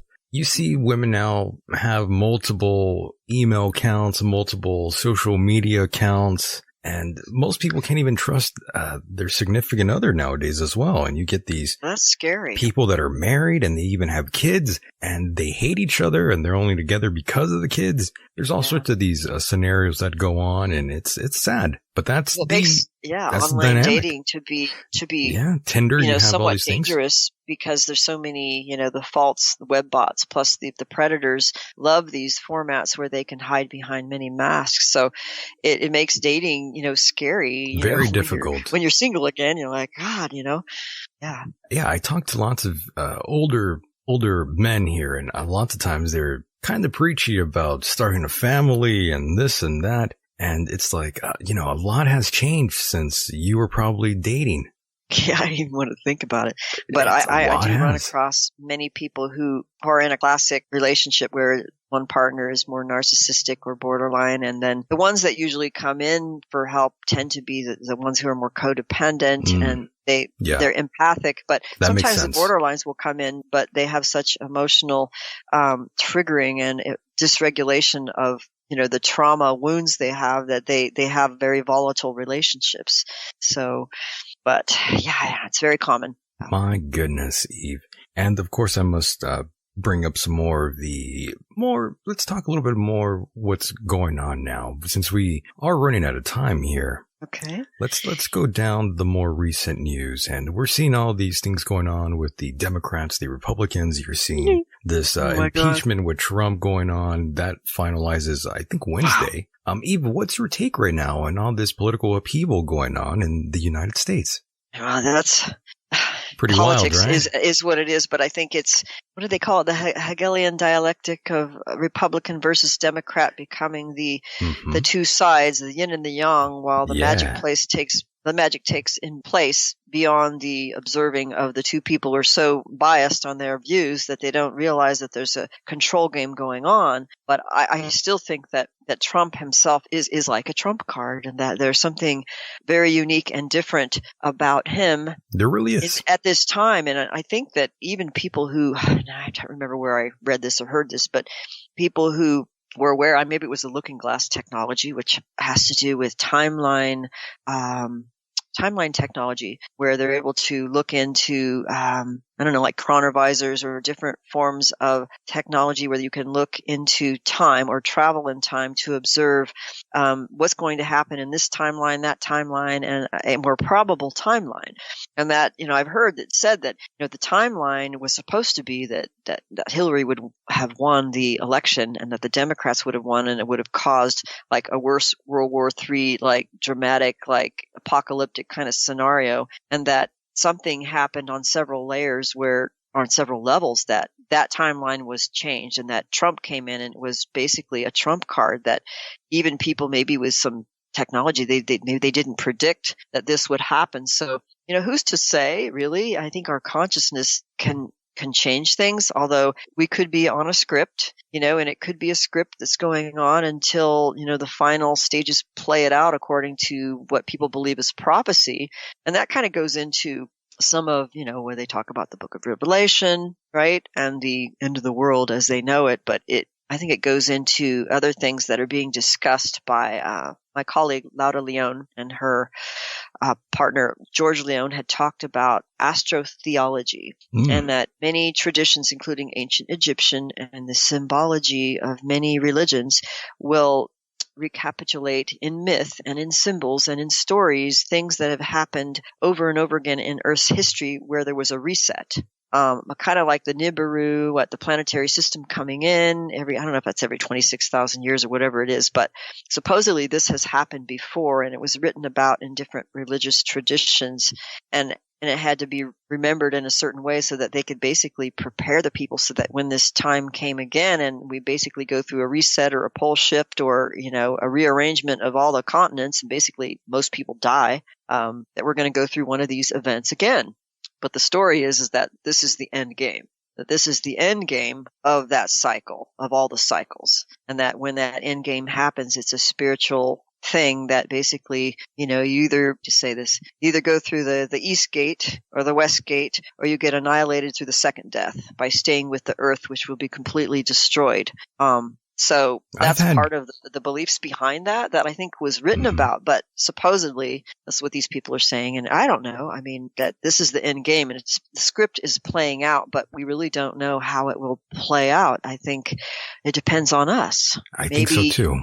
Our consciousness plays out in such a way that we do what is our most highest spiritual destiny, however that plays out. And when we become aware and we choose to do basically good, spiritual good, then that could change. I think that could change the timeline or our timeline. Amazing.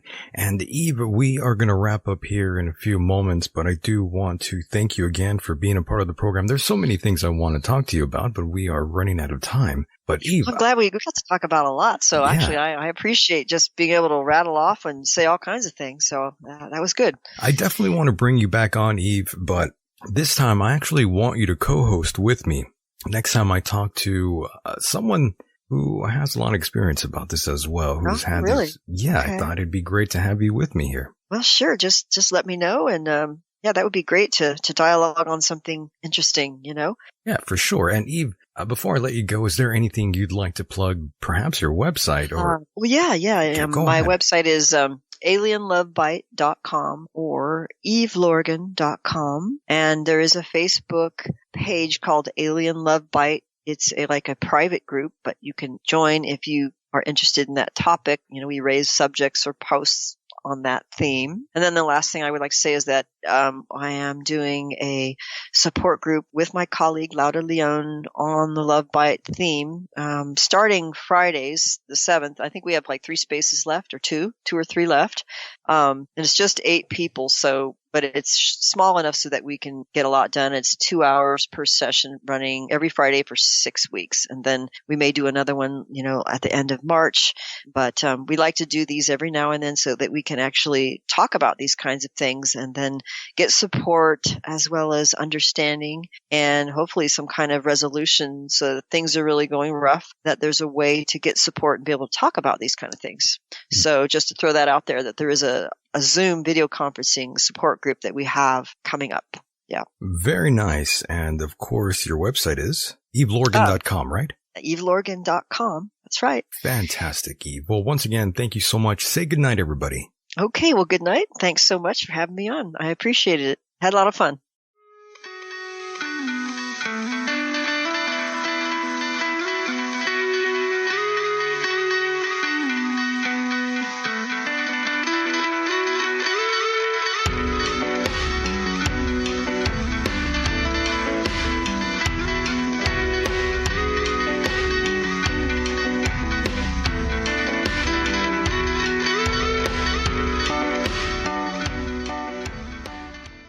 And welcome back, boys and girls. Here we are for the second part of the program. All sorts of things go down. And of course, I'm not alone. I'm joined by our friend Paul Mamakos. What's up, Paul? Good evening, Michael. Everything's great here. Fantastic. And of course, we are joined by a new soul who basically manifested from the ether, Mr. Jay Swift here. Hey, how's it going? Pretty good, pretty good. I'm so glad you're here, man. Thanks. Yeah, thanks for hanging out. Thanks for hanging out and making the second half happen. It's always fun when you bring in another element to the program, just completely out of the wind. Wherever the wind blows, you know the saying. I hope you know the saying. Yeah, I mean, that was part of like a Queen song, right? Anywhere the wind blows. Something like that, yes. Yeah. And, oh no, what happened here? Somebody was calling in. I'm not sure why. Maybe it was Mr. Frank. I was going to say, I think it might have been Frank calling in. But I mean, it's a little too late now. If he wants to hang out and join us here for this conversation, he might have to join us through Skype.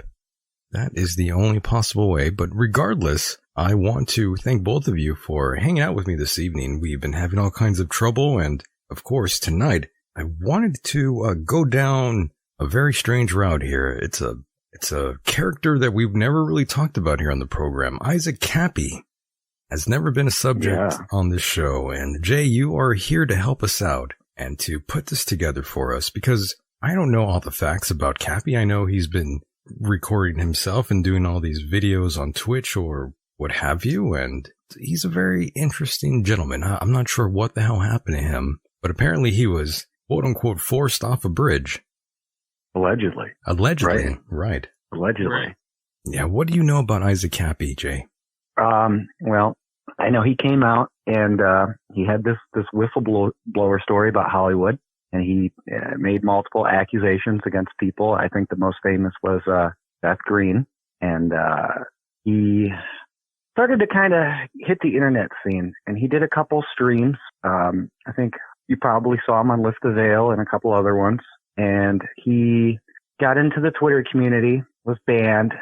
He had a problem with getting banned from different social media. So it was, he was moving around to different places.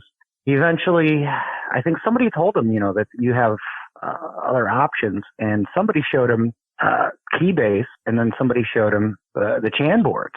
So he went on the Chan boards And I think he was on both 4 and 8chan. I know he was on 8chan. He was posting under the name Honeycomb.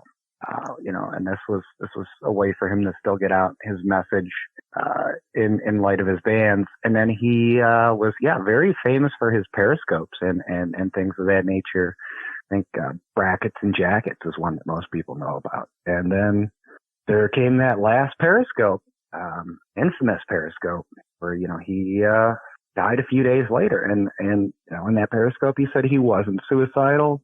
I remember watching that, and I hadn't been paying a lot of attention to him right before that happened, and that was like very captivating. It was really weird, and we were all talking about it. And then it was a few days later, right? He was deceased. So that's a quick rundown, I think. Right. Very unusual. He was an actor. He came out in Terminator Salvation. I think he was in another movie called Fanboys and Thor, correct? Yeah, and I think he was in an episode of Breaking Bad. Oh, he was in Breaking Bad. Just the one episode, he was like a guy in a jail cell, like a little 5-second scene. Oh, okay, so he was an extra. So he was what you call like a B-list actor. I mean, he wasn't starring, and he had little small speaking roles in a few things. I think he came, and I'd never watched the show, but he was most known for the Vanderpump Rules, I guess, where he was probably in more of a leading role. I've never watched it. He was a smaller scale actor. I see. And from Albuquerque, New Mexico, by the way. Mm-hmm. And of course, he died in Arizona. Do we know what he was doing out there in Belmont? I don't know for sure. I heard a lot of speculation that he had gone to see his mother on Mother's Day or something along those lines. And depending on who you talk to, I've heard slightly different stories. There's this thing called the Famalam, and I've had a run-in with a lot of them on social media lately, and that was like he built like a little entourage, a little crew of people that were in communication with him on different messaging apps. I wasn't a part of that. But Vegan Mikey is somebody who would know stuff about that. Other people could tell you more. I don't really know, but I've heard conflicting stories from people who were in much closer communication. I'd never really talked to Kappy personally. I just kind of followed some of what he was doing. Right. And for those that don't know what he was doing, tell the listeners out there, what was he interested in? Well, he was interested in exposing right. pedophiles. Mm-hmm. Pedophiles, basically. That was his stick. That was his gig that he got into. Which, if he was a Hollywood actor, if he knew people, this was kind of like when you get information about something, you always want to have it somebody who's on the inside of it. You know what I'm saying? Word. So it's like that whole concept of a leaker. How you had like same thing on the chans before they had Hollywood ANON. Hollywood ANON was doing the same thing before Kappy. This person's this and that. And putting out stories. And so Kappy stepped right into that role and captivated a lot of people because the Q thing was happening and the Weinstein thing happened, and now the Epstein thing happened. So people, this is a hot topic, It is, and I'm going to especially on the Chan boards. Let me pause you for one moment and just get Paul's take on this. Paul, Paul, really quickly, Paul. I'm curious what your opinion is on things like QAnon and basically conspiracies in general. I don't think I've ever really mentioned that part in terms of how much you really put faith in it, even though I'm not even sure if you believe in such a thing, but we'll just use that word loosely. Yeah, it's the whole Kappy thing is very interesting, but I do believe in conspiracies because even there's a black budget to the military, so there are a lot of secrets, and for sure. So you are basically on board with the phenomenon known as Q. Well, I don't know if that's a good organization or not.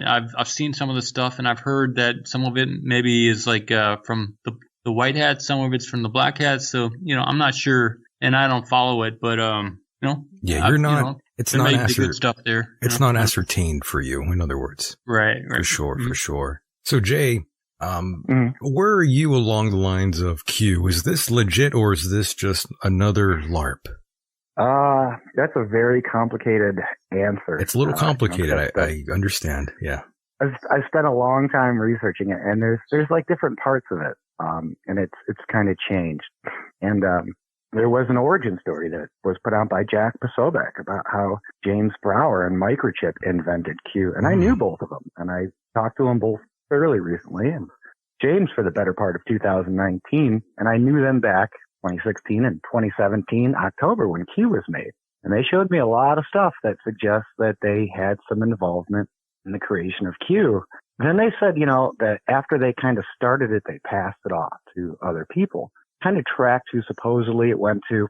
Eventually, there's this guy on the internet, Twitter, 0 Hour 1, and it's pretty well established that he had somehow kind of gotten it from Microchip and JB in the course of like the first couple days, even first couple posts under 10. And then and I have screenshots and all this stuff because I've done a lot of research. He supposedly started asking people to post his Q. So he asked this guy, JAnon Knowledge is his Twitter account. Do you want to post his Q? And he's like, I don't want to do it. And he put out this big expose. And I could show you, if you use Steam it, I could show you his Steam account where he talks about all this stuff. And he says that actually they got Ezra Cohen-Watt to post his Q. And then actually tried to get people in the intelligence community to take it. And there is some speculation that Ezra Cohen-Watnick, who worked for the CIA, who was actually handpicked to work for Trump in the administration by Bannon and Jared Kushner, is part of Q that's real. Might actually be these white hats like Ezra Cohen-Watnick and General Flynn. If you know a lot about General Flynn, he ran this thing called the Flynn Intelligence Group, which basically it was like military intelligence, but you could like contract it out. You know what I'm saying? Right. So there's some speculation that when the meeting happened where Admiral Rogers from the NSA told Trump the Trump Tower was tapped and they put the SBRIF, the secure talking room in Trump Tower, and then the campaign was moved out the very next day, there is some speculation that part of what was involved in Q was wrapped up in that. And Ezra Cohen-Watnick was giving the president daily intelligence briefings in the transition. So there probably is something to there's white hats helping Trump kind of name some of the names. Is that what Q is? There's probably a little crossover. There's probably some fake stuff. So I think it's a mix. I do think it's a mix. Yeah. That's what I was wondering. If perhaps this is a mix of two different entities perhaps coming together. It might have started off as perhaps LARP and then someone else took over. I think that might have what happened, allegedly. And then add to that too, did it become real and then they stop and then people stepped into the void and just LARP more? It's possible. I don't know. It's possible. Interesting. It's interesting to look at. It really is. It really is. But you know how these trends start? Especially when they pick up on a Chan board. I mean, I don't really put too much faith in a Chan board or put faith in the word faith, to be honest with you. I'm not someone who blindly believes in things they can't prove as well. Right. I try to make a habit of that. Place to be. I try to make it a habit. Because then you're not going to get fooled very often. I try not to. And, I have to discern all sorts of things, especially given the fact that I do a show like this. It's a lot of woo-woo. But there's some things that are quite fascinating, even if it's just a story, even if it's all just bullshit, it's still pretty interesting in my mind. I mean, others might not feel that way. They might be more serious about it than I am. But at the end of the day, we are not 100% certain on a lot of these things. So it's all up in the air still. Right. And I'm like a skeptical optimist where I'm open to things being true or possible, but it's hard to convince me that it's true. But I'll entertain the possibility because I'm like you. I'm not a conspiracy theorist, but I love conspiracies. I love stuff that people don't know. Me too. For me, it was like 9/11 that really captivated me asking questions. We'll jump into that, but I'm told. We'll jump into that right now. But I have to say, conspiracies are very real. That's why people go to jail for them all the time. Mm-hmm. No, that's what people forget. People go to goddamn jail over them all the time. That's what happens. And by the way, Frank was calling in. Hi, Frank. Well, he's going to hear a replay of this, but yeah. Right. Hi to Frank. Hi to Frank for sure. And Jay, where do you stand with the Trump administration so far here in 2020? I was like a very early supporter. You jumped off?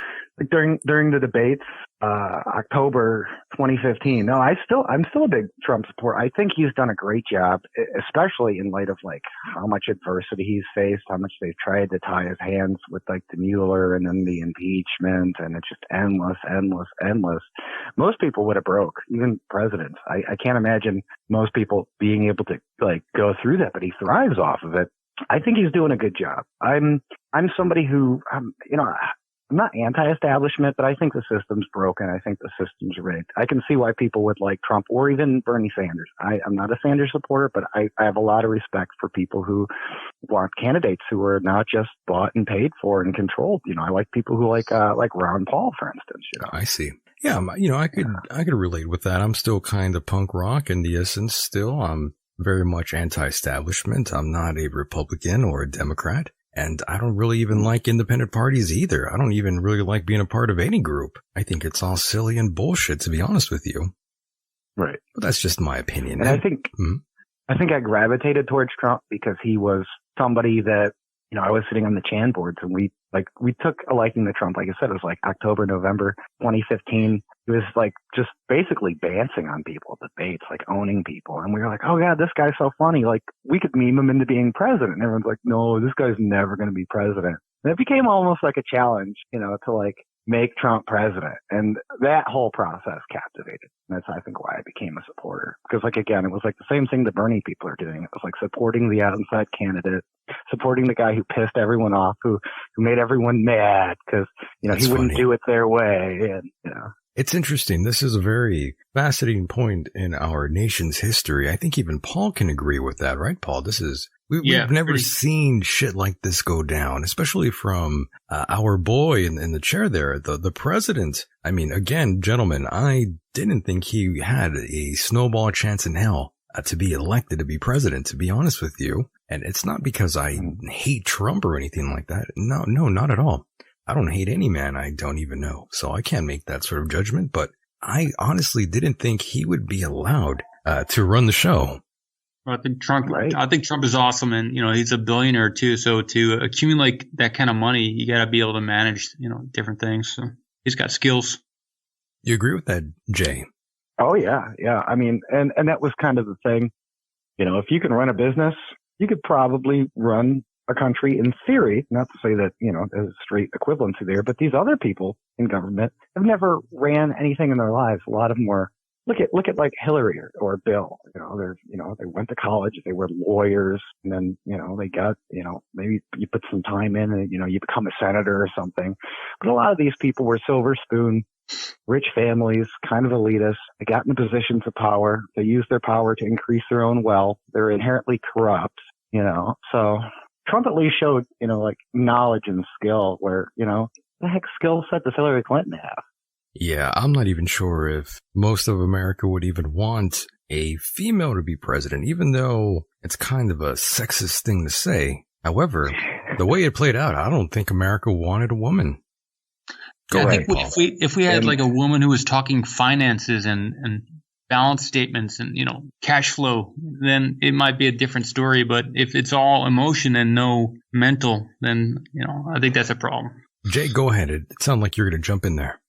Oh no, I was just going to say, yeah, and they're kind of going for it again. They always have that, they had Kamala Harris and Elizabeth Warren this time, and they're very big on diversity, and they want to have, like, hey, we have all the options on the table, and let everyone pick, and people on some level like what they know, I guess. Right? Sure. Anytime, like that was the big thing with Barack Obama, was to have a minority be a president, and then they're like, okay, well maybe now we can do it with a woman, and it almost seems like they're trying too hard.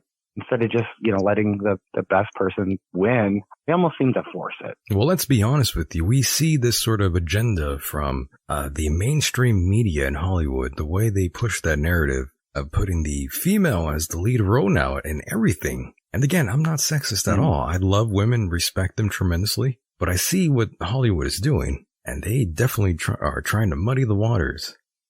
Yeah, it's like let's take every movie and remake it with an all-female cast. Exactly. My point. That's my point indeed. And going back to Trump and this whole impeachment thing and the Democrats trying to come up with a legit candidate, they got rid of Tulsi Gabbard, and I thought she was actually not bad, even though, and I was behind her even before anyone else was even giving her a chance. I thought actually she was not bad at all. She'd probably do a pretty good job, but of course, Hillary and the other Democrats really just shut that shit down.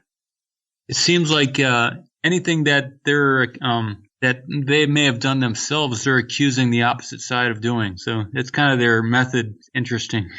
How do you feel about Tulsi Gabbard, by the way, Jay? I not my candidate, but somebody I have respect for, and she's a likable person. She's smart. Do you think she stinks? Yeah, and I see why they didn't like her. So, in other words, do you think What's she's? I was going to say, do you think she stinks? She stinks? Yeah. No. I think she was. I think they feared her. Right? Like you said, Hillary came in and shut her down. They're like, no, this is the same thing. Because what they're really worried about, what's going on in the Democratic Party right now, is it's trying to reinvent itself. So you've got like the new guard and the old guard, and instead of the old guard just giving way to power and letting the new young people like the Squad or these Tulsi come in and take over, you got these old watch guards, these people like Hillary and these people like that are just going to sabotage the party because it's not going their way. So it's kind of like a Democratic civil war really going on, I guess. And I think we all know how it's going to turn out because the old people are going to get old and retire and pass away, and the new people are going to take it. But the fact that they didn't just let the power transition is only going to help the Republicans. And that's what you're seeing right now. Trump is able to capitalize on that greatly. For sure. And in terms of one Bernie Sanders, it seems like he's ahead in polls. However, we both know that polls aren't exactly everything. And lots of times they're not exactly accurate, as we both know, as all of us know that sometimes polls are kind of bullshit. However, Bernie seems to be ahead of everyone. And what's your take on one Bernie Sanders, Jay? And then we'll go to you, Paul. Bernie, he was very liked. I don't like his economic policies. Right. I'm not old. into socialism. Right. Yeah, he's super old. And the thing with the Democratic Party that people have to kind of get their heads around, especially at election time, is it works entirely different than the Republican Party. And the Republican Party is actually more democratic than the Democratic Party. And I say this because of the way that the delegate system works in the Democratic Party. They've got delegates and superdelegates. Right. And it's designed in a way where the superdelegates can just vote how they want, and they can always rig who gets the primary. And this is what happened to 2016 to Bernie. Bernie would have won if they were just going off the Democratic popular candidate who had the most votes and support. It would have been Bernie, but they used the superdelegates to give it to Hillary. So I'm sure they'll do it again. And I feel bad that a lot of people get bamboozled by the process, and they're Bernie's going to win. And then it's like, yeah, until they rig it. Well, that's the problem. It seems like everything seems rigged nowadays, right? Mm-hmm. It's pretty wild shit. And Paul, your take on Bernie Sanders? Are you feeling the burn over there? What Jay said, he's a social, into the whole socialist thing, and does he even have the energy or the strength to run around the world and represent America? Don't know. Yeah, I don't think so. Yeah, he's just so damn old, and I like the guy, but I mean, I just don't know what's going to happen with him. I don't think he's going to get elected. Yeah, maybe he's a distraction. Maybe he's a plant on the side of the somehow on the Democrat side to do something. I don't know. Take the fall again. I don't know. Crazy. It is really insane. Politics is pretty damn crazy. It seems like everyone is losing their minds, no matter what political party they want to defend. It seems like everyone is very overly emotional, I should say. Right, Jay? Yeah, and it's been like an endless 5 years of politics. Normally, you have an election, everyone gets super political, someone gets elected, half the people are happy, half the people are sad, 4 months goes by and everyone gets over it. That didn't happen. It's been nonstop politics. And I always make a joke that, politicians have become the new athletes. Politicians have become the new rock stars. I can't even go on Twitter or look at the news without endless stories about politicians. And I don't remember it being like that in 2009, 2010. I don't either. We're worried about everything but politics. So now it's always nonstop politics all the time. It's having an effect on society. It's having an effect on people's minds and even on their emotional health sometimes in some cases. People who've been really disappointed, Yeah. People are losing their shit over it. Some are. And for me, I was never like that. I have friends who are on the left. I have friends who are on the right. Myself, like I said, I'm a Trump supporter. I have no problem sitting there having a conversation with somebody who supports Bernie or even supported, Hillary. Right. No, politics doesn't rule my world, even though on my social media, a lot of my posts are geared towards that. But some people are not like that. They are militant. They're straight up like the Antifa people. Well, that's what makes they're going it out dangerous. in the streets and marching and fighting people over it. Yeah, when you get into that. Yeah, I've seen that. People get really into it, and it really affects their personal life, even to the point where they really want to physically harm someone else over their ideology. And that's when shit becomes dangerous. Go ahead, Paul. Some people don't even look at any of the news until election time. And they avoid all the stuff, and then they just see what's presented in front of them, and then they choose maybe the Democrat side or maybe the Republican side. But a lot of people just avoid the stuff, and they're not up to date on what's really happening. It's sad. I have a friend who doesn't watch any of the news, and he's on the Democrat side, but it's terrible. Did any of you lose any kind of like a friend or anything of that nature because of these elections? Lost a job. Oh shit, you lost a job. Wow. About a year ago. Go ahead, Paul, explain.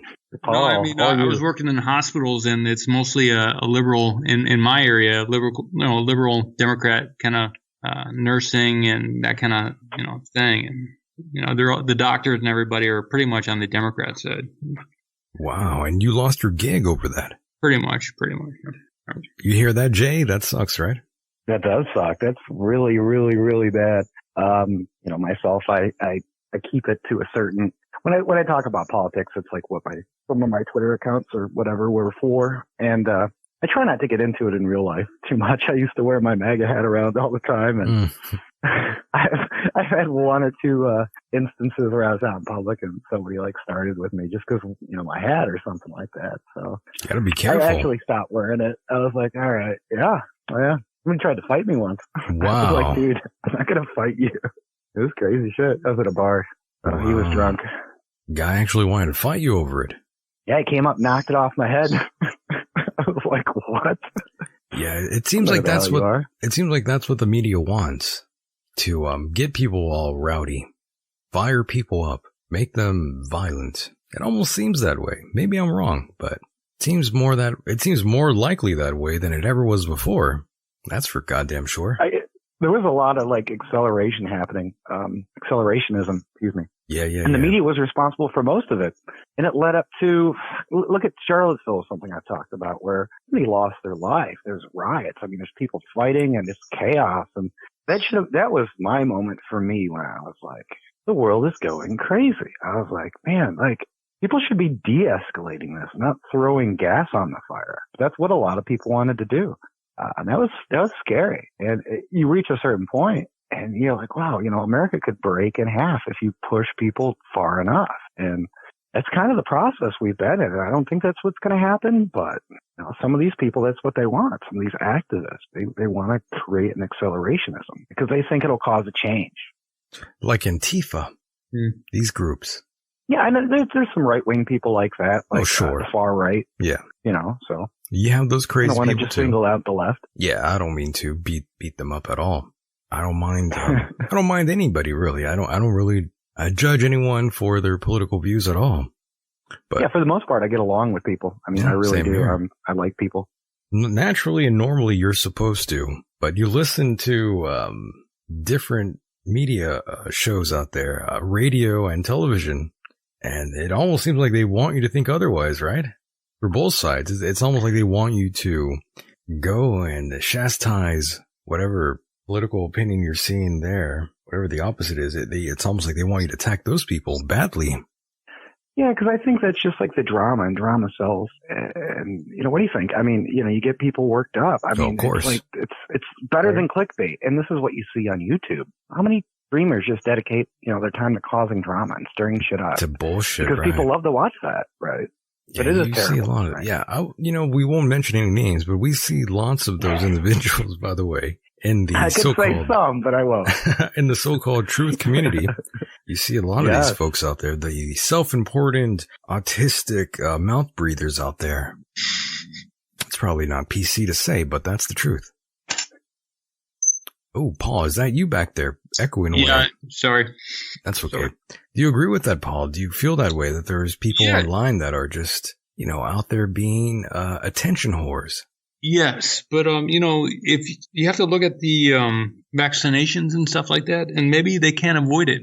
Maybe the mercury in those injections has gone to the brain and dissolved some of the brain tissue. That's another fascinating viewpoint. You never know. That's true.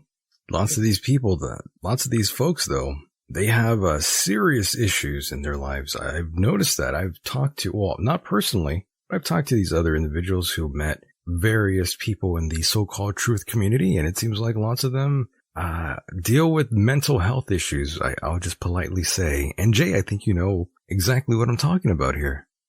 Yeah. Sadly, right? I have a little experience in the YouTube truther community circles, a little bit. Don't mention any names. I've seen you don't want. what goes on. No, I've just seen kind of what goes on. I would. What is it with these people, Jay? Tell me the truth. Why are there so many attention whores that want to basically assert themselves into stories that have fucking nothing to do with them? Well, one, I think it brings an audience, and two, I think it's easy to do. If you want to sit there and put together like a very informative educational show, it may take you hours of research and getting stories together and then kind of scripting it out, planning, all this. But see, you just sit there and just be a drama queen. That's easy. You could just do that off the top of your, you know what I'm saying? It's kind of a low talent, high shock value approach that people with, who don't have a lot to say can just still get up and get a crowd. Lonely individuals then. Yeah. Yeah, I figured we'll find a lot of those individuals in the so-called truth community. Those very much like the hardcore sports fans who say, oh, we played tonight or we played last week. People of that cloth. I think you know what I'm talking about, Jay. Those that are very hardcore into sports. Paul, I think you know what I'm talking about as well. Yeah, like soccer people. These dudes who want to really be a part of something. Yeah, like extrovert kind of thing. Connecting. Word. Yeah, once you start breaking it down from a psychological point of view, you start to see this sort of behavior, these archetypes that are fucking addicted to these sort of things. It's because they want attention. It always comes down to attention. It's so sad. It's one of those human traits that we all possess that are just fucking disgusting. And I might be speaking for myself here, but Jay, I think you might know what I'm talking about too. Yes. And there's also an element of bandwagoning that goes along with that, where these people's audiences then get wrapped up in it. And that's an even bigger problem. It's a very big problem. A very, very, very big problem. And of course, we will be talking about cryptocurrency in a moment here. And I definitely wanted to ask Paul about that as we move along here. And Jay, by the way, are you supportive of cryptocurrency, by the way? Are you for that or against it? I'm for it. I'm not very versed in it. I'm not a big cryptocurrency, super knowledgeable guy with all this Bitcoin. But it's an interesting technology. I think that alternatives should be explored, and some of the blockchain technology behind it, even stuff like Suzcoin and other things that are actually can store information in the blockchain and stuff. I mean, it's very interesting to see where it's going to go. Yeah, I'm with you. So I'm into it. I'm into it too, but I don't have nearly as much money as I'd like to invest in that sort of thing, to be honest. But, if I had the revenue, I would definitely look into that. And Paul here, Paul might know Satoshi Nakamoto. Who knows? I can imagine a cigar. There used to be a raw cigar that you could eat. It was like a vegetarian thing. And I could imagine that name going with that, like a Satoshi Nakamoto cigar. That would be nice. That would be pretty cool, right? Yeah. So what's your take, Paul? Go ahead, man. Yeah, well, I think the Bitcoin halving is happening in May, so that should probably drive prices up. It's done that every time. But in the SEC is starting to talk more about digital ledger technology out in the open. So it's happening more. So, would you say it's too late in the game to get involved? And this is a question I asked Cliff High when I interviewed him a couple of days ago. Okay. There's a curve of adoption, and I think we're just in the very beginning of it. So nice. I think, probably in the next 5 to 10 years, it's going to tremendously increase. Well, if I ever get involved in the marijuana growing operation business, then I for sure would invest in cryptocurrency, no doubt. Yeah. Yes. Jay. Mhm. My goodness, Jay. I'm so glad you're here, by the way, Jay. Thanks for hanging out, man. Oh, for sure. It's been a pleasure. I know. I'm not kicking you out or anything. No, I'm saying so far. Yeah, I'm just happy that you get a chance to hang out with us here. Because I didn't know this was going to happen. Oh, yeah. I didn't know I was going to talk to you. Either did I. So I got loving the it. message. They were like, "Hey, you want to do something crazy tonight?" I was like, "What are you getting at?" And they were like, "Oh, I want you to hit up Michael Decon." And I was like, "Oh, yeah, okay, cool, for sure." I love that. We got to think. And the time frame worked out great. Like when they, Right. said you'd probably be free, I was like, "Oh man, I'll probably just be getting home right then." So it'll be something Nice. to do. We have to thank Frank So, for yeah, putting it appreciate it. together. Yeah, he's a great guy. I mean, I met him through. I think you have at least heard of Lepo. Mhm. Not working with Lepo anymore, but there was that point where Frank and I were both on Lepo's stream a lot, and I've been kind of talking to him since that point and gotten to know him a little bit. He's just been a stellar guy. Yeah, he's a stand-up dude. Very smart. Yeah, he's a stand-up guy, and I actually met him in person. Oh, Yeah, Frank's good. He's a good dude.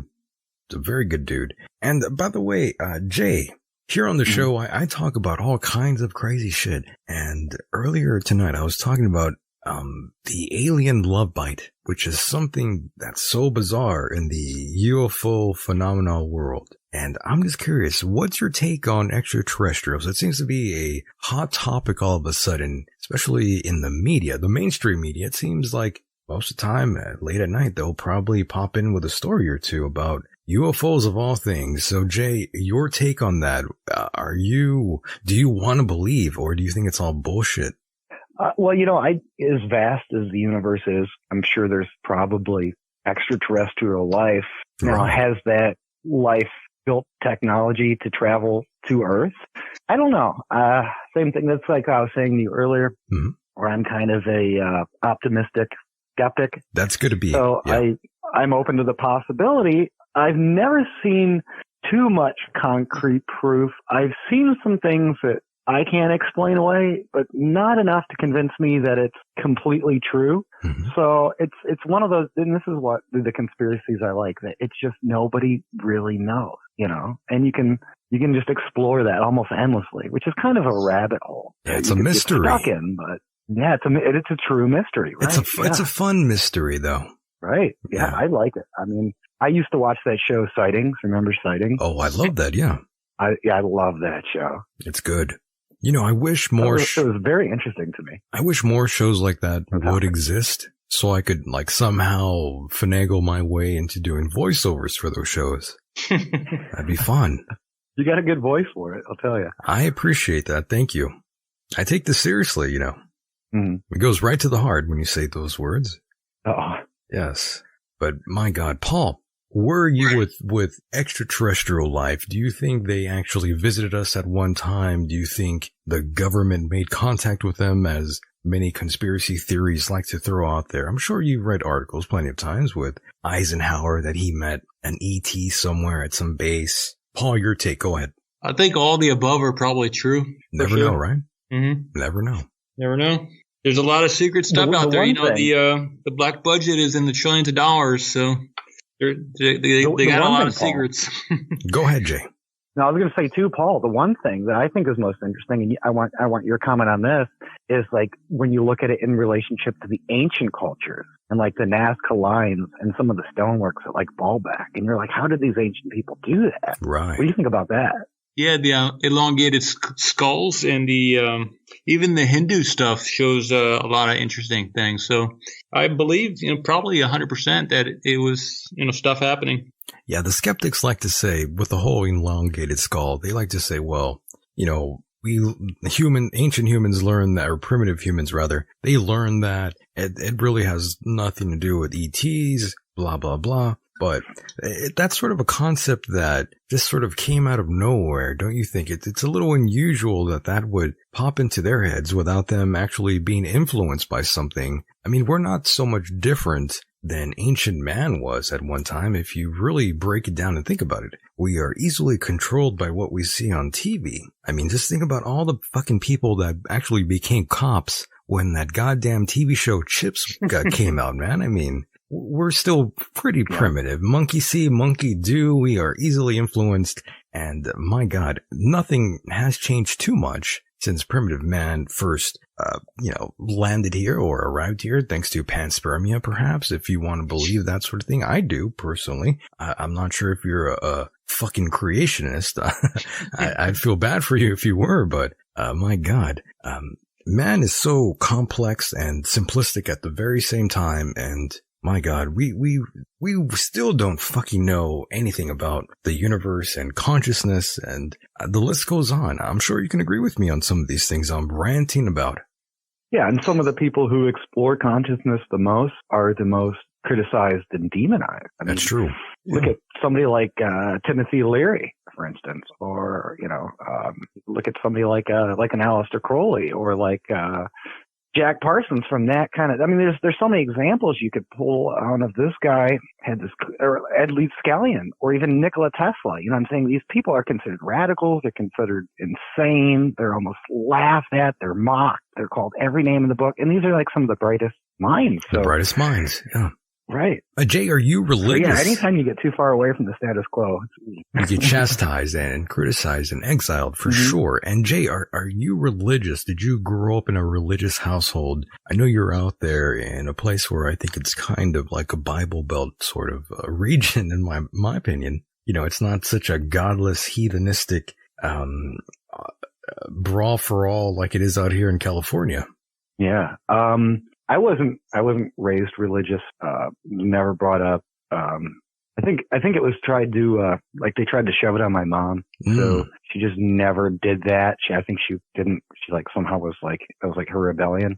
Well, because this was forced on me, I'm never going to even talk about it to my kids.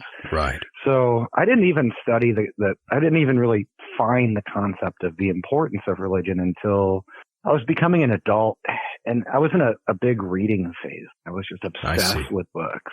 I was reading all this shit. So I started to get all the different, like, quote unquote, holy books. You know, I got the Bible, got the Bhagavad Gita, I got the Torah. I started getting everything. I started getting like, books on. Yeah. Yeah. I started getting, more of the esoteric stuff eventually. Started reading about like the secret societies, and I started reading about, like Rosicrucianism and like alchemy, and how alchemy was kind of a allegorical version of Christianity. And I mean, I studied all that for like years and years and years. And eventually I came to the conclusion that there's something there even beyond what religion offers, as far as, take society, for instance. If you have a godless society, it becomes the most degenerate, self-destructive thing. But if you have a religious society with authoritarianism and order, it tends to strive. So I even understood like the basic component need for belief in a higher power. So you went through that. You went through that phase, Jay, in your life where you were sort of like, I wouldn't say finding yourself, but you were sort of looking for another sort of meaning. Would that be fair to say? Well, I wanted to understand the concept, and I realized the best way to understand the concept of religion and why people are religious and why people have a belief in God was just to attack it from all angles and just consume as much information from as many sources as possible. And I did come to the conclusion, right, that it's very important to believe in God and to try and be a good person. But whatever religion you subscribe to doesn't really matter. It doesn't. That's true. It really doesn't matter. Right. Mike. I do think there's a big difference between somebody who believes in God and somebody who's they do everything for themselves. I see. Which is selfish, like man. The core of like what Satanism is, like real Satan, like Anton LaVey Satanism is everything is done for themselves. Well, like for some total like ego, it's all about fulfilling the ego. Everything is about ego when you break it down. Other people that say spiritual this and positive energy this, all of that shit, it goes back to the ego. All of it, no matter what it is, it all goes back to the ego. I think you can see the exact same principle in people who have kids and become a parent. There you go. So now they have this higher cause, and they'll do something for their kid over doing something for themselves. And that's the exact quality that I'm talking about. And it's beyond religion, right? It's just this believing in something greater than yourself. It's very important. You know what I learned, by the way, from studying religion? I learned that God, Jesus, and Satan, they're all the same entity. Just read Revelation 22:16. I am the root and the offspring of David and the bright morning star. Who else is the morning star in the Bible? Yeah, I've heard that theory, and that would be Lucifer, technically. Exactly. So, that, right? actually, since, I've had this conversation many times with various people, many pastors, many Catholic people, many, I think even some Jews I've had this conversation with. And I always said, when you get older, you also figure out that God and Satan are the same person. And that pisses them off real quick. They don't want to talk to me anymore after I say that shit. But I say, you're not reading the Bible. I go back to the book of Job, and you look at how different Satan was in the book of Job versus in modern Christianity. So in the book of Job, Satan and God were like hanging out, and they weren't the same person, but they were like, they weren't in this battle, they were like he was an angel or whatever, basically, or maybe a fallen, I don't know. I'm not going to, whatever. People can believe what they want. But the point is, in the book of Job, they like made a bet. Satan's like, I can make Job curse you if I make his life terrible. And God's like, no, Job loves me. He'll always love me. And that's a crazy book when you get into to consider when you're talking about what you're talking about, which is it's an interesting conversation. It's not very far-fetched.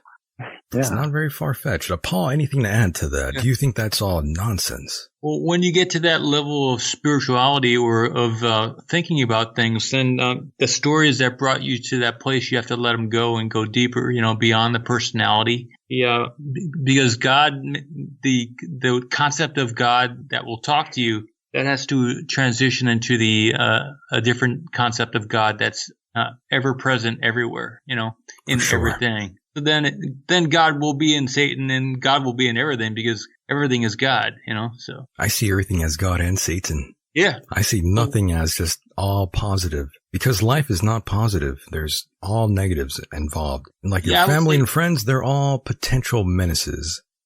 God is like the electricity and the different personalities are just the actors, what I would say. For sure. Jay, go ahead. No, that this balance, this light and dark, this male and female, this summer and winter, this hot and this cold, is the totality of the cycle of existence. Like, yin and yang, life and death, night and day. There's definitely a lot to what you're saying. And that's a much more ancient philosophy of how. Yeah, I was going to say it has a lot to do with philosophy. And what's weird is I came to these conclusions very early on. Early on, what I mean by early on is in 7th grade, I was for sure an atheist, 100%. Didn't think a God could even exist whatsoever, which is something I said earlier when I said I have a habit of trying to sort of only believe in things that I could prove. And that drives people fucking crazy, by the way, especially with some of the experiences that I've had in my life. I've had 5 pretty strange things happen to me that most would consider paranormal. I was an agnostic and an atheist also in high school. Yeah, you're pretty early on then, right? Early in the game. Yeah. And what happened, Paul? I used to think about what would happen if the universe never existed. What if I never existed and the universe never existed? I used to think about that, and I got a certain kind of feeling about it. Pretty interesting. Well, if you read H.P. Lovecraft's what's that book called? I'm forgetting the name of his own book. I know, I was just thinking about it. Now it just escaped my mind, but yes. Look it up. The Necronomicon? Yeah, the Necronomicon, for sure. H.P. Lovecraft, right? All of you, both of you. Cthulhu, yeah. Yeah, and the Necronomicon. I had a lot of friends who were into that. Yeah, there's some people that are deeply into that, but in the Necronomicon, I remember in the opening opening statements of that book, or passage rather, it kind of states of a time where no humans were around, which I always thought was pretty interesting. I'm not sure if you read that book, Jay, but yeah, just the scenery. I've never read it. Like I said, I'm definitely familiar with it. You should. And I had a friend who was very into that line of thinking that I used to hang out with when we were like at 16. And that's when it starts. When it starts. He was a very interesting dude. Very interesting. He probably played Dungeons and Dragons, right? Played Warhammer 40K actually. Oh my. That's another game I haven't played in ages. Yeah, I've played Warhammer 40K. Like, we used to have a couple of buddies who were into it. They would just like make me come over and play. They'd be like, "Hey, dude, come over, drink some beers, and play Warhammer." I'm like, "I don't have Warhammer." They're like, "Well, I got 5 armies. You can use one of mine." I'm like, "All right." Yeah, that reminds me of the days of playing Counter-Strike at like 4 or 5 in the morning. LAN parties back in the day. Yeah, good times, right? Yeah. I'm sure. Gaming with friends, however, is a fun thing. It really is. It's pretty fun. You fun. need to take time for fun. I agree. And Paul, are you even gaming at all these days? No, but I used to play Civilization and a few other games, like Telengard, I think it's now. Did you ever get involved with the World of Warcraft? I had a friend who was heavily invested into that way back in the early 2000s. I remember he built a computer just to play that shit. Mm. Yeah. No, it didn't exist when I was a kid. 43 now. Yeah, that's true. That wasn't around for you then. That was around for Jay, though. Yeah. And I never did the Warcraft thing. Same here. I still haven't really heard from Microchip because supposedly what he went to go do was play World of Warcraft. I don't even know if he was kidding, serious. He's been off the internet pretty much. Isn't that He's weird? around if you know how to find him, but not really. Yeah, but isn't it weird when you sort of lose contact with someone and they tell you that they're not anywhere around the internet at all? They're just not. They're checked out from the internet. Good for Isn't them. that what man. happened to All Seeing You? Didn't she quit the internet? I don't even know how you can quit the internet. And yeah, Paul, I know what you mean. I mean, that's good for them, but I'm pretty much sucked into it. Yeah. To be honest with you, I mean, we are slaves to technology, but to these things that we hold in our hands, these little devices, these phones, I should say, I'm really addicted to my phone, and I'm sure many Americans are. It was designed for that concept, that reason, to be addicted, to get those feelings we get when we get those fucking notifications. It's all been designed that way. Mm. Do you think that's bullshit, Jay?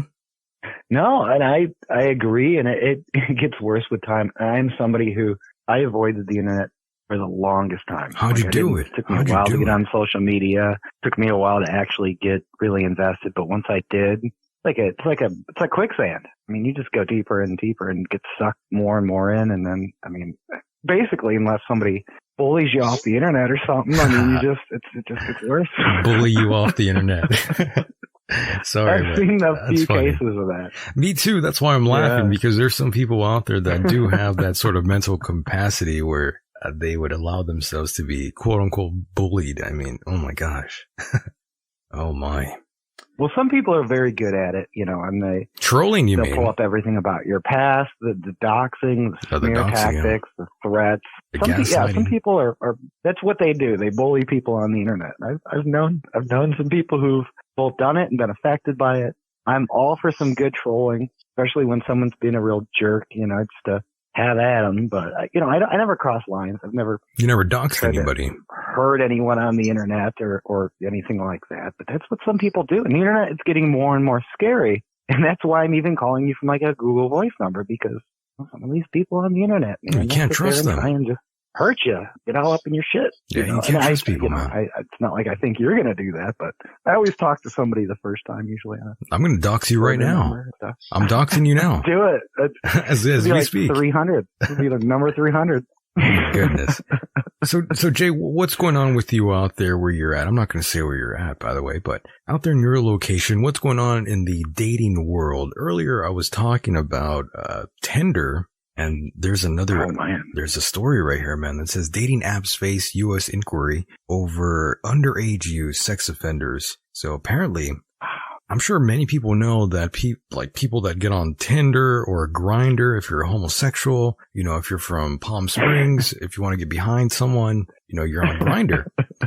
Much love to my peeps in Palm Springs, my homosexuals out there. Love the gays out there. It's all good. I'm in California. I could say that. I can get away with it. Don't worry. It's all good. It's all good. You got the pass. I got the pass. I even interviewed Michael Allig, who the gay community, they just love. So automatically, I'm already loved, man. So it's all good. Yeah, I don't have the pass, so I have to be more careful. I could be wild. I could say all kinds of wild shit and get away with it. But yes, the people that are on Tinder, Grindr, Bumble, Plenty of Fish, I'm sure by now we can all pretty much come to the conclusion that there's plenty of people out there catfishing and posing as underage girls, guys, trannies even, perhaps. The list goes on. And I guess now people are starting to come around to it. They're cracking down on these sort of things. They're investigating, which I think is a good thing. But my God, are you on Tinder? Are you on Grindr? What's going on with you over there in the dating world, Jay? No, we don't. Yes. I'm not into the online e-dating stuff. Good for you. Good for you. I actually have this person I know that I've kind of had this little crush on. He's going through a divorce. Now I'm waiting my turn, but that's my angle. That's my angle. Right on. Right on. No Tinder for me. In all seriousness, Tinder. You hear these horror stories and Sure. then, it's just, it's like an STD freaking distribution service. I mean, really, you're just going to hook up with these people you've never met, you don't know anything about because they swiped a certain way, you exchange like 3 DMs, then you go meet. I'm more old-fashioned than that. You're a little more old-fashioned. Yeah. I hear you. I mean, I've dipped my toe in the water. I've projected out. I think if you have like a Twitter, Facebook account, you can just create a Tinder profile. And I think I've gone on there and swiped around and was like, wow, this is some social cancer is what this is. It is, so. But I also notice when you like approach people in person, they get a little freaked out too. Because they're not used to it. Everybody's getting more antisocial. It's because they're more antisocial and they're not used to people like actually talking to them like a human being. Right. I've noticed that. I don't want to say, I'm a kind of a shy person. I'm kind of reclusive. You're introverted. Not very outgoing. Yeah, a little bit, slightly. Like if I'm in a public place like a bar, mm-hmm. I'm not generally the person who's going to walk up and talk to a stranger. And I generally meet people through, a third part, like a mutual. Like I met you because you knew Frank, I knew Frank, and Frank introduced us. So most of my new people I meet are through like some kind of thing like that. There's usually a higher trust value and relationships get established that are much, much more significant. Other than that, I pretty much stick to myself and leave people alone. Not really interested in going out and partying on the town. I hear you, man. At the bar at 2:30 in the morning. When 10 years ago, maybe. Yeah, 10 years ago, sure. Yeah, I think all of us would probably be doing the same thing. But nowadays, I sort of lost that sort of being an introvert. I came to a point where I just don't give a fuck. And it's worked out for me, though. It's really worked out for me. People are much nicer to me. I'm sure they get a little freaked out by me because I approach anybody. I just don't give a shit. But, once they talk to me and they're just like, wow, this is a great guy. And I blow people away all the time. Don't judge a book by its cover. If someone approaches you, talk to them. Don't be scared. Good point. Right. I meet people all the time out there. Really. You should be approaching everybody out there and talking to them. Trust me. It freaks them out in a good way. If everybody was an inherently good person, I would totally endorse that. But the fact is, I think some people are awful. And when you're a little too open and you start engaging with everybody, you're going to go through things that you could have avoided. Not to say you or anybody, but just speaking in generality. This is how women get raped sometimes, or oh my God, beat up or robbed sometimes because they were too outgoing with the wrong people. And not always. It's a very hard concept, but because the world is the way it is, this is what I'm trying to really say, because the world is the way it is and so imperfect and there's so much evil or negativity or people who have bad intentions, that's the cause and effect. That's why I'm not more outgoing. Because I've dealt with a lot of not great people, and that kind of makes you shut off a little bit. I think I don't want to deal with that shit anymore, kind of mindset, which is it's not where you want to be. Which is why that's one of the things that motivates me to be a good person. So I'm not putting people through those experiences, and then that's what's happening. And they're saying, well, it's because I interact with me, you or whatever, It's a lot to have on your shoulders. So what's going on, Jay? Are you knocking it out of the park with any girls out there? What's up? Are you, what's up, man? Tell me. I'm here. No, we are in the winter season, so usually that's a spring fling. Hibernating. So maybe as we move in the spring, we're doing a little hibernation. Hibernation, okay. Recovering from our last round, which didn't go so well. A little emotional, I hear you. Gets a little greasy at times. Gets a little, broken up. The emotions there. It happens. That's life. Paul, what's going on with you out there? Are you in the dating scene yet? Are you hitting up the ladies? What's going on, Paul? Talk to me here. I wish I'm in the continual processing of the thought phase. Nice. Okay. I keep getting new insights that are good. So are you on Tinder? What's going on here? Are you on Plenty of Fish? No, I don't do any of that stuff. I think that's mainly for women. No, you're not on Christian Mingle. No, I do the one-on-one in. We should get mail order brides from Russia. Mail order brides from Russia. It's funny you say that because that's the way to go. Let me tell you here. This is a good one. My dad actually has he had past tense, he had a coworker who actually went down that route, my friend. He actually went through with it and actually got himself a mail-ordered bride from Russia. And his take was, you're going to spend the exact same amount that you would on a girlfriend than you would for a mail-order bride. And I thought, you know what? He's probably right. And he said, this woman is beautiful and she's not going to be arguing with you the same way American women would. And this is fantastic. This is beautiful. And I think they're still even married to this day. Oh my God. What do you got to say about that, boys? Sounds great. That was like an episode of Aqua Teen Hunger Force, right? And Shake and Carl, they couldn't afford it, so they went halvesies on it, and they got the mail order bride from Chechnya. Totally where I was going. Get a nice Paul. I'm telling you, Paul. Get a nice one from Scandinavia, or a nice Dutch one from Amsterdam. Can you pick her astrology birth date? That's a good question. If you could select that way with the visual also, then that might work. Paul's looking for a fucking Pisces. That's so funny. Great times. And I think you can pick, but you just got to like pay more. You probably do. I never looked into this, right? I've never gone down that road, but if I would, I think that'd be a good sort of thing to maybe look up, right? Check up on there. Right. I'm sure there's like got to be a Reddit on it. There's got to be. By the way, boys, there was a story on, if you are familiar with Dog the Bounty Hunter, are you guys familiar with him? Yeah. Apparently, his wife, Beth, she died of like cancer, right? Oh, no. Mm-hmm. Well, she passed away, and then apparently there's a story that just came out just on the 30th that apparently our boy Dwayne Dog Chapman, he's like proposing to a family friend, and the woman's name is Moon Angel. Moon Angel. What do you got to say about that name? Sounds good. Pretty wild, right? Moon Angel. She sounds like she's from Sedona, Arizona. You're going to be messing around with crystal rocks out there. Wasn't that like, was it Frank Zappa's daughter was like Moon Unit Zappa? I think you're right, man. Like that? I think so. Yeah. Some weird shit, right? Mm-hmm. But my question was for you boys, how do you feel about that? If you were married, right? Let's say both of you were married and then your wife passes away, let's say from like cancer, or she was hit by a fucking bus. And what would you boys do? Like, would you be seeking for a new woman, and would you get married to her so soon? What's on your mind, boys? Tell me. I don't think so. I think I'd go through a grieving period. I don't know. It kind of depends on how you live your life, right? Some people are just trying to always be up in it. That's true. Some people just want to live wild, man. Right. Some people just want to go there. I mean, I knew one guy, a relative of mine, once his wife passed, I mean, he was married, I think I'm not sure. I think like 5-6 months later. I could be speaking out of turn here, but I think it was something of that nature, something of that sort, where it was fairly recent, not too late. Would you guys do something like that? Paul, honestly, go ahead. Your honest opinion. It's hard to tell, It takes me so long as a single guy right now. I don't know, Yeah. what depend on the situation. Yeah, the situation. Maybe if there was a beta, a woman in waiting, if it been set up for a long time, then maybe, I hear you. Yeah. That's wild stuff, man. I don't even know if I could do that. I'm not sure.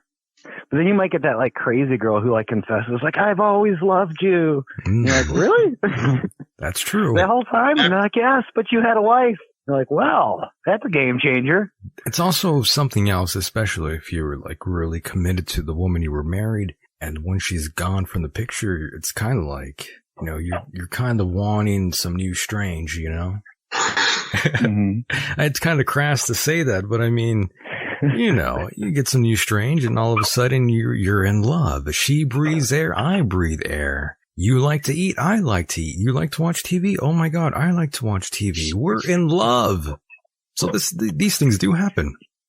Yes. Yeah, and some people, it's like a whole lifestyle thing too. And there's a pretty dramatic difference between like being married and being single. And some people don't want to go back to that. Some people don't want that. Don't want to give up their personal freedoms. And of course, speaking of personal freedoms, I don't know her personally, but I talked to a guest who is actually married to someone that's in prison right now.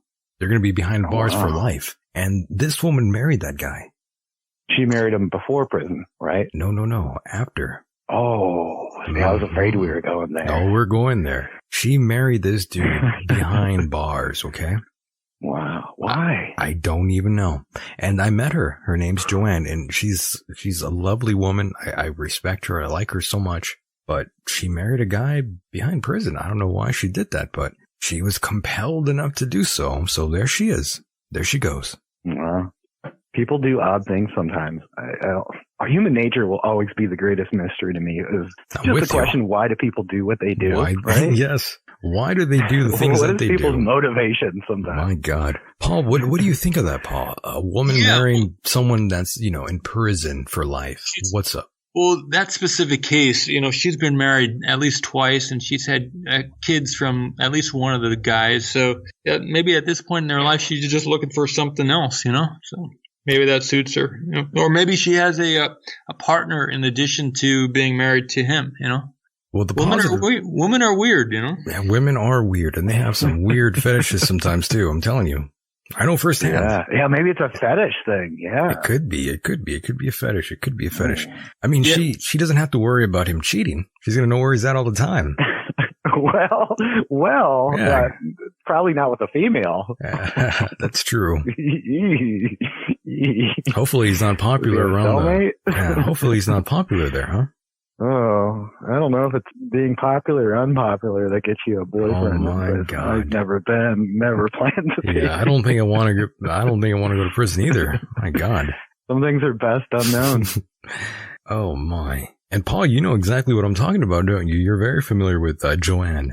Yeah, and I think some women are they view the guy in prison as like the alpha male. So maybe she's got a little bit of that going on. I never thought about that before. You think you think in her mind she's like, this guy's fucking alpha, so I'm attracted to him. Yeah. Wow. Okay.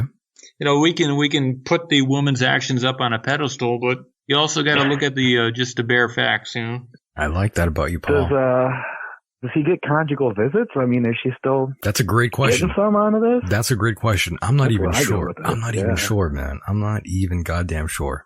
I don't know if that's what's going on, but my God, that's a great question. That would be my first one. That's a legit question right there, in my opinion. My God, I can't even imagine getting married at all, let alone getting married in prison. That's got to be tough. I mean, I hear these stories about people who are married and somebody goes off to the military and how rough that is. And this is like that times 10. Yeah, that's even scary. If you get married and have a woman out there and she's young and you're young, boy, you're going to have some trouble when you go overseas. You're going to have a bit of a headache on your hands there. I know, I don't know from experience, but I know people that were in that situation. My God. So yes, boys, it's a pretty wild world we live in, isn't it? Yes, and it gets weirder and wilder, and it's endless and insane.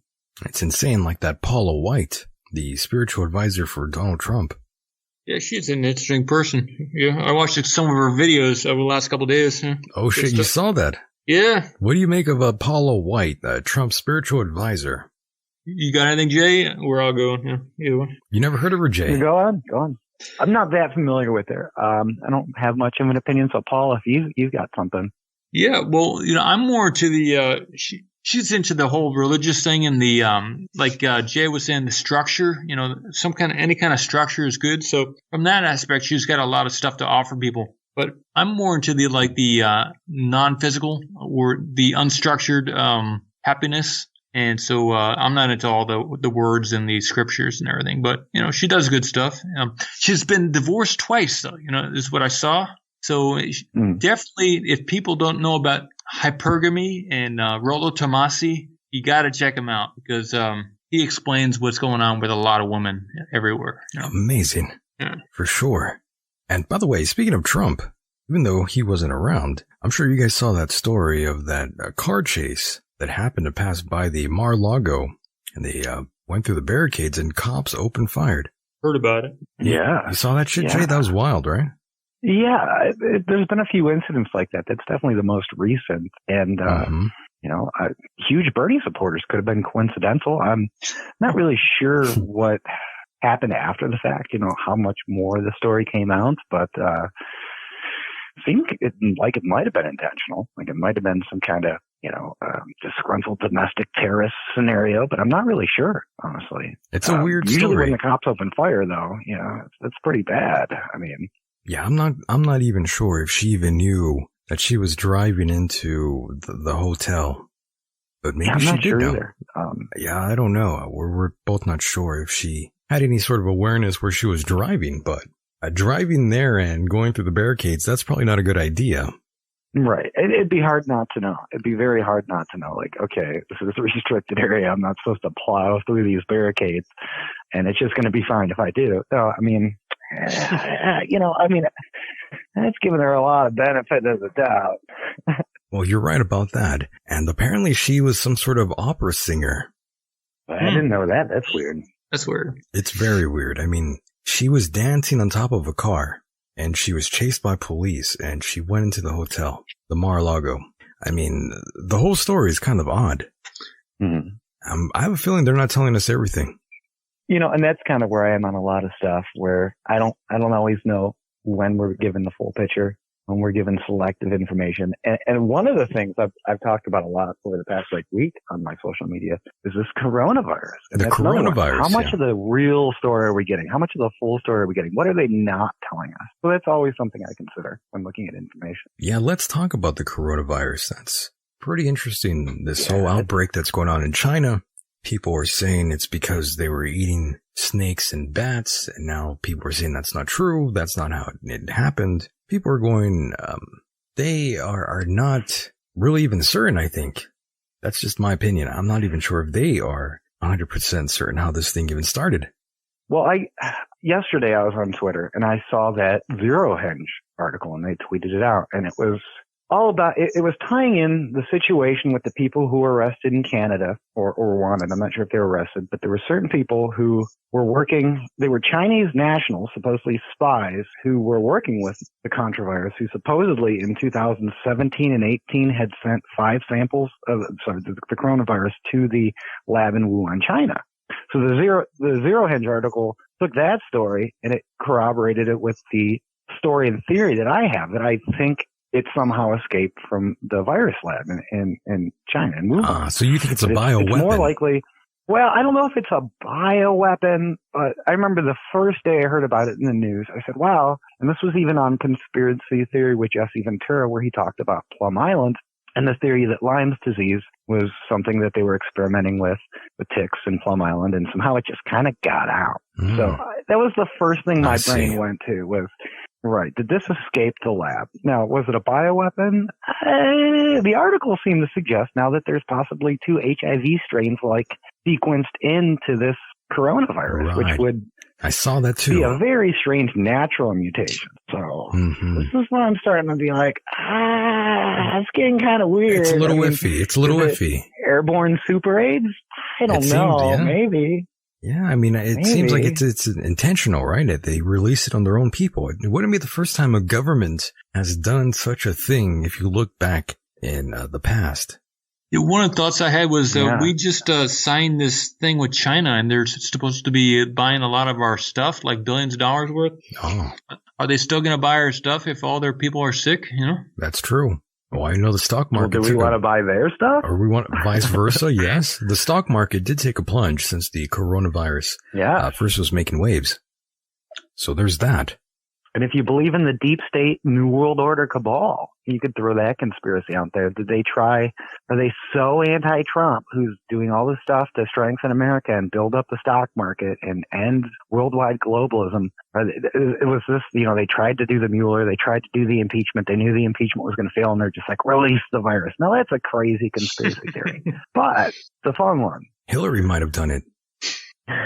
She was feeling very angry. I mean, I don't know. She was very angry and emotional, and she just released the strain. If I was going to write some science fiction, just for the sake of writing fun ideas down, that would be my scenario. If I was just going to create science fiction, would be that it was definitely released from the lab, and fucking tie it all in, right? Tie the Trump shit in, tie the collapsing the stock market in. Like, sure, yeah, it sounds fantastic. Like that would be a great movie plot. But I don't know if that's where it really happened. Yeah, we're just speculating here, which is always fun to do. And of course, I must bring up another odd tidbit here. And Jay, I brought in a number of individuals who believe in the flat earth. I'm not sure why they believe in that, but they wholeheartedly do. Your take on the flat earth and those out there who are hardcore believers? My big thing with flat earth is, under our current understanding, and people jump through some major hoops to try and debunk this, if you had a flat earth, there wouldn't be time zone, right? The sun would rise and set basically on Earth every single point at the same time. You wouldn't have it night in China. Well, it's daytime here, right? So that's where I first start to say the Earth probably is a sphere, right? Because time zones exist. That's some pretty straightforward logic I hadn't heard before. Thank you, Paul. Thank you. You're welcome. Yeah, and what's your hot take? I know, Paul. I know you've heard the people that come in here sometimes. No, I can't top what Jay just said. That was good stuff. It was. I've had this conversation with them before. You could tell. No, I mean, flat earthers. Yeah, it's very strange that some folks out there really do believe in this. I mean, I like them. Don't get me wrong. I love those who present all these sort of questions and stuff. But, when I ask someone, when you look at the other planets in the sky and you even see the sun, and I usually say, what's the size? What shape is the sun? What shape is that? And they say it's in a circle. And I just giggle and say, well, all the other planets in the sky are a circle, but Earth is not in a circle though, right? And then that's when they go and that's when they go and explain all this stuff about the flat Earth. And of course they reference the Bible. And I say, oh, okay, we'll go there. Yeah. Another one I'd go to is eclipses too. How do eclipses work if the Earth is flat? Explain that one. Well, that's when they will start throwing all these sort of theories out there for you. Exactly. When they get creative. They get very creative. You see them really shine. Very interesting theories, but none of them really hold water. Many of them already have been disproven plenty of times. And I noticed a lot of these people, they never really research the stuff that they favor. They never really look up their own shit, and then they just go with it. They don't ever really try to debunk it or even question it at all. Yeah, a lot of people who I think believe what I'd call ridiculous conspiracy theories generally get them from YouTube videos. Like, oh man, I watched this YouTube video and I never thought about that before. It's not like they've done all this research and explored the topic. I mean, they clickbaited their way there a lot of times. Of course. And they're not critical thinkers, right? They're just, right, they're clickbaiters and they're information consumers and disinformation consumers a lot of times. Well, these are the same people that get their news from Twitter and Facebook, really. They just read a line or two and that's it. They read the news. You see a lot of these folks out there. Don't know why, but yeah, there's a lot of them out there, man, and it's unusual. Yeah, and I'm somebody who's a very information-driven person. I mean, I do a ton of research. I've worked on little projects over the years, and I was somebody who was onto the Chan boards way before like the Q thing. I remember some of the old, not the way back, original like B stuff that happened, but I remember working on like finding Shia LaBeouf's flag. Oh yeah. How smart and autistic some of these people were. Highly autistic. I learned how to sit there and research right from 4chan back in 2015, right? How to find data points and always show your work, like they call it sauce. Like you always have to have the proof of your claim. I learned like and this was a skill that really helped, when the election happened and stuff, and we were able to put data out there. We built these DM group networks, and we had people who were very good at social media and messaging, and then we had people who were very good at research, like working together on some of these projects. And Microchip was one of the people who was so paramount on this stuff in 2016, and he used to do like these petitions. Most famous one was to get the government to declare Antifa a terrorist organization, domestic terrorist organization. I think you needed to get 100,000 signatures to get the White House to respond. And we would get like 300, 400, 5,000 signatures on these petitions because we had just built this we were just very good at the internet. So I tend to take it for granted when I see somebody like that who's more low information. And I try to be really sympathetic, and I try and explain things to people like, well, this is why that's probably not true, that I just like laugh at them. But no, the problem is it's ADD. Getting worse. There's more and more disinformation. Right? Go ahead. That and having ADD. That seems to be the problem with a lot of these folks who try to obtain this information. Lots of them check out really quickly, too quickly. Yeah. It's very sad. But moving on here, we aren't running out of time yet, but we are winding down just a little bit. But I wanted to ask both of you if you are at all familiar with Ari Shaffir. No, I've heard the name. Sorry. Go ahead. You don't know the comedian Ari Shaffir? Yes, yeah. I've seen some of his stuff. You're familiar with The Amazing Racist? Yes, that's I the one thing that I remember him doing that was very viral. Yes. I remember him really funny. picking up people in the Home Depot parking lot and Yes. saying, I'm taking you to the immigration office. Right, yeah, right. I do. Yeah, Ari's a pretty funny guy. And the other one where he had the Mm-hmm. KKK suit and he went to laundromat. Yes. But he's a Jewish guy. He's That's a why Jewish guy. He could get away with it. He's a funny Right. dude. I always liked him, but the internet doesn't like him right now. He went after Kobe Bryant. I'm not even sure if you're aware of this. No, this is news. Really? Yeah. Oh boy. Well, I forgot about him, actually. This was the first time I've heard him brought up in a while. Well, the New York Comedy Club canceled his performance, and I think even his agent had dropped Ari since he called Kobe Bryant a racist on Twitter just hours after he died. Kobe Bryant died. Ooh, that's in bad taste, I guess. I mean, the guy's dead. Like, at least wait a week to make a joke. I mean, it's not like saying it's not funny, but it's like people are very sensitive. There's cultural barometer to what you can get away with, you know? He tweeted out, Bryant got away with rape because all the Hollywood liberals enjoy rooting for the Lakers more than they dislike rape. Big ups to the hero who forgot to gas up his chopper. And that is a quote from Ari Shaffir, his Twitter, which got him a lot of heat and got plenty of his gigs canceled. His agent dropped him. But in his defense, he says he's been doing this for years. He's been destroying gods. And right when a famous person dies, they're at their most worship. That's what he said on social media. And of course, I think he even apologized very slightly, I think. But I mean, I don't think you could come back from that one. I think he kind of fucked up his career. That's pretty bad. And this is, I mean, we're in a cancel culture right now. That's right. I mean, this is what the big thing is. And I try and be pretty aware of, like what I put on social media. And it's kind of harder to do interviews, because when you're talking to people like now, I mean, you're a lot more, thoughts are just kind of rolling on your head and you're in the moment. And, it's like when I do interviews, I'm not very calculated with what I say. I'm having an enjoying time just talking. Sure. So, but I at least have enough self-awareness to know what not to say. And not that I don't want to say it. It's just that I don't think, I don't want to push back from saying Well, it. he thought, in his mind, I think he thought he was going to get a good reception from this. I think he thought this was actually going to be a good idea somehow in his mind. That he was being edgy. Right. And it's like to beat him to the punch, first person to get this joke out there. And, obviously he's getting attention from it. He's getting a lot of attention.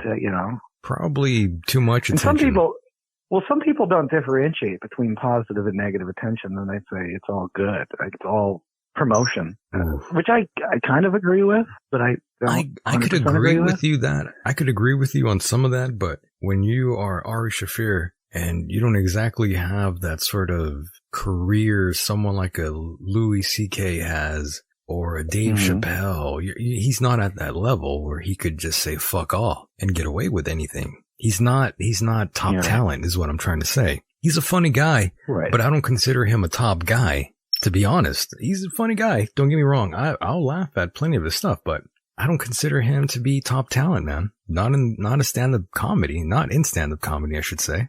There's plenty of comedians that I think are a lot funnier than Ari. So I don't think he has that sort of, he doesn't carry that sort of weight like a Louis C.K. does. I mean, the guy got away with jerking off in front of girls and he's still able to sell out arenas. No problem. You can't cancel that. Has Ari Shaffir ever sold out an arena? No. Never made it to that level. He's no Tracy Morgan. He's no known. It's all the easier to cancel you and be forgotten about. Yes and no. You see this a lot on the right wing. Well, going back to people like Milo. Remember Milo Yiannopoulos? Like it just took one 4-year-old or whatever clip from YouTube yes. being played, and then he was banned from CPAC. He was fired from Breitbart. He went from being Steve Bannon's rising star to being like, we don't talk about that guy anymore, like overnight. Yeah, he ruined his career. I mean, right. But there's a difference, though. I'm talking about just comedians in general. All I'm saying is he does not have that sort of, he doesn't carry that power. Again, like right, you Louis need to be C.K. a brand, a very successful brand, right, to get away with shit. And he was right. He's not there. He better start jerking off in front of girls. I mean, he doesn't have too many options left. He's got to do something to save that career. Yeah. Oh my God. That was an awful joke, but it was still funny to me. But yes, I laughed. That's good. But yes, Ari, he's just not at that level, man. I don't know what he was thinking. Oh God. Just so look stupid at to do. Roseanne. Remember, Roseanne sent that one tweet about somebody, looking like a monkey and Oh playing boy. the ape joke and canceled her show. She'll never work in Hollywood again. She and did that it was too. Rose freaking Van, right? Yeah. He's man. a world-renowned comedian who had one of the most iconic shows. Same thing. You're done. You don't work here. You'll never work. She's again. done from television. Never work in this town again. Yeah, she's done from TV, but she is also a stand-up comic, and she could still get plenty of gigs. But of course, she'll never be on television again to that magnitude, to that sort of career, that very cushy job she once had, where, let's say, a certain number of episodes go over, and you have that beautiful sort of, you get that revenue check coming in every month. Oh my God. They make all that money in syndication. Yeah, right. Especially if every time anyone plays that episode, they got to pay you. If you do a TV show or a cartoon series, anything of that nature, and it goes over a certain amount of episodes, my God, you are just reeling in the money, my friends. You're making some serious cash every other month on that royalty check.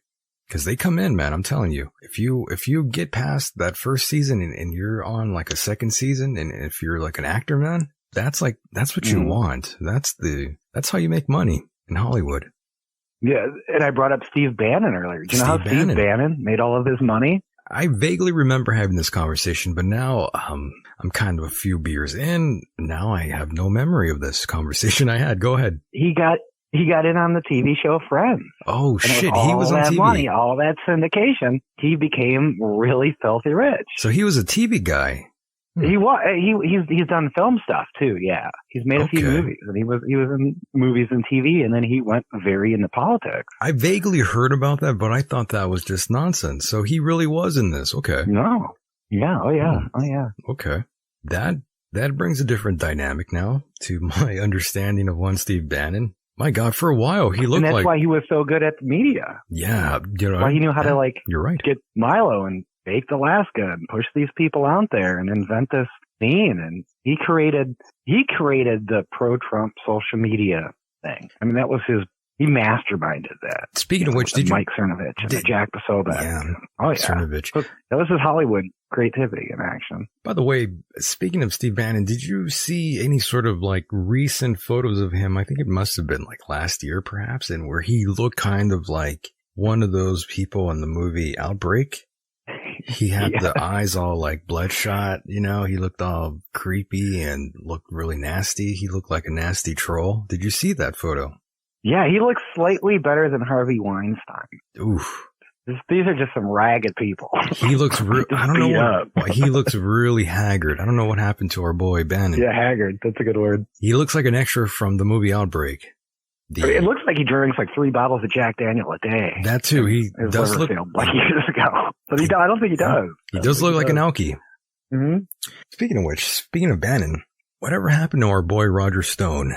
Is he still incarcerated? What's going on with our boy? That's a good question. Has he been sentenced yet? I don't know. I don't know. Sentenced yet. It's been really quiet out there. Like these things are so delayed. Roger Stone front. Like Flynn is just about to get sentenced in, I think, February, maybe like 24th. So I think Roger Stone still has sentencing. Maybe not. Maybe I don't ever recall reading he's in jail. Last thing I remember was they basically found him guilty on all counts and he was apt. And then I haven't. But he's not in there yet. I see. I don't know if he is or not. I'll have to look that up. We'll have to, yeah. It's going to be the first thing I look up. I haven't bothered to check up on him, so I don't even know. There's so much news going on. You'd have to be like this really hardcore autistic mouth breather to really know like every single thing what's going on around the world. That brings me to another guy I was just thinking about. Not Steve, not what's his name, not our boy we're just talking about here. There's another familiar face, and I just had his name on my mind right now, and now it's gone. It was another one of these political pundits that he's somehow mysteriously absent now. I don't know what happened to our boy. Damn it, I'm forgetting his name. But it's not that boring. There's a lot. What was that, Paul?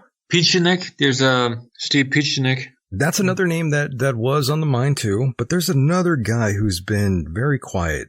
But goddamn, I'm forgetting his name now. But yeah, we're seeing these different people, these different political pundits come and go. I mean, just look at, what's her name? Megyn Kelly. Remember, for a while she was all over the place, and now it's kind of like under wraps now. We don't know what's going on with Megyn Kelly all of a sudden. Even though I don't give a shit about her, but she was sort of like the main focus for a while, right? Remember that? She probably climbed herself to the top. That's probably what she did. She climbed herself to the top? Yeah. Of a TV executive? Yeah, probably. Lots of money there. Lots of money there. Lots of beautiful women you see on television sleeping with the older TV executive, Harvey Weinstein's friend. Did you see the story about his wang dang doodle? That it was a vagina? Misshapen and what the hell was that came out the other day? That was the most weirdest news story I have read in a long time. I thought it was from The Onion. The one article I think I posted, like, he acknowledged it. He was like, well, yeah. And I was like, wait, what? I don't get it. Out of all the women that he allegedly did stuff with, none of them have recalled that he had a vagina or anything like that. So I don't know. She basically said he was like transgender or something. I was like, where the fuck is this going? He's binary. Yeah, he had a little thing, and then the one article even said he had to put an injection into it. I was like, this can't be true. And then I was like, oh, this is true. You're making him sound like is this a thing? Is this part of the elite cult? Like, what did Epstein? Did he have a weird thing too? I mean, is this it reminds me. They're in this weird cult where they rape girls on Epstein Island and mutilate their genitals. I mean, is this where we're really at? It reminds me of the female wrestler China. Yes. My God. I remember China. That'll give you nightmares. Mm-hmm. You don't want to see that, boys and girls. Don't look that up. Don't look it up. I was about to. Don't do it, Paul. You don't want to. Don't Google it. Don't Google that. Blue waffle either. Yeah, another don't. thing, never Google blue waffle. Good God. Hopefully like 3 people will do it now who listen. Well, boys, it's been fun, but I'm looking at the time now, and my God, this hour just rolled by so damn quickly. My goodness, boys. I do want to thank both of you for being a part of the program. Jay, we will start with you as we let you descend from our good graces here. Jay, I do want to thank you again for being a part of the program. That was fun. I do appreciate you spending some of your free time with me and Paul here. And Jay, I do want to leave you with the final word. Anything you want to say, please feel free to do so now. The stage is yours. Go ahead. No, thank you so much. It was a pleasure. Paul, nice to meet you. And do you have a Twitter? If you have a Twitter, I'll try and find you on Twitter. Yeah, out of OBE Traveler. I think Michael tweeted one of my things earlier. Right. Yeah. Cool. Yeah, I'll try and look you guys both up. And it's a great pleasure. I mean, honestly, glad I got the invitation and had a very enjoyable time chatting. Now, me too. Clockwise. We'll do it again, Jay. Yeah, it was fun, Jay. And so I'll try and establish. I mean, you can contact me, and I'll try and look you up on social media and click a follow or whatever if I can find you. At Michael Decon. At Michael Decon. MichaelDecon. Or just go to michaeldecon. Or just go to michaeldecon.com, and you'll find all that shit there. You got it, Jay. Thank you, man. Sure. You're welcome, buddy. Take care, buddy, man. Good job. And there he goes. He did a great job here. His first time, his first rodeo, and Jay knocked it out of the park. Did a good job. He was awesome. Yeah, I liked talking to him, hearing him talk. It was good. Yeah, Paul, and I liked having you here too, man. You always do a good job. Thanks. Yeah, it's been fun. Yeah, what's up with you, Paul? Tell us what's going on with you. Tell us about any of your projects that you have going on right now. Go ahead, man.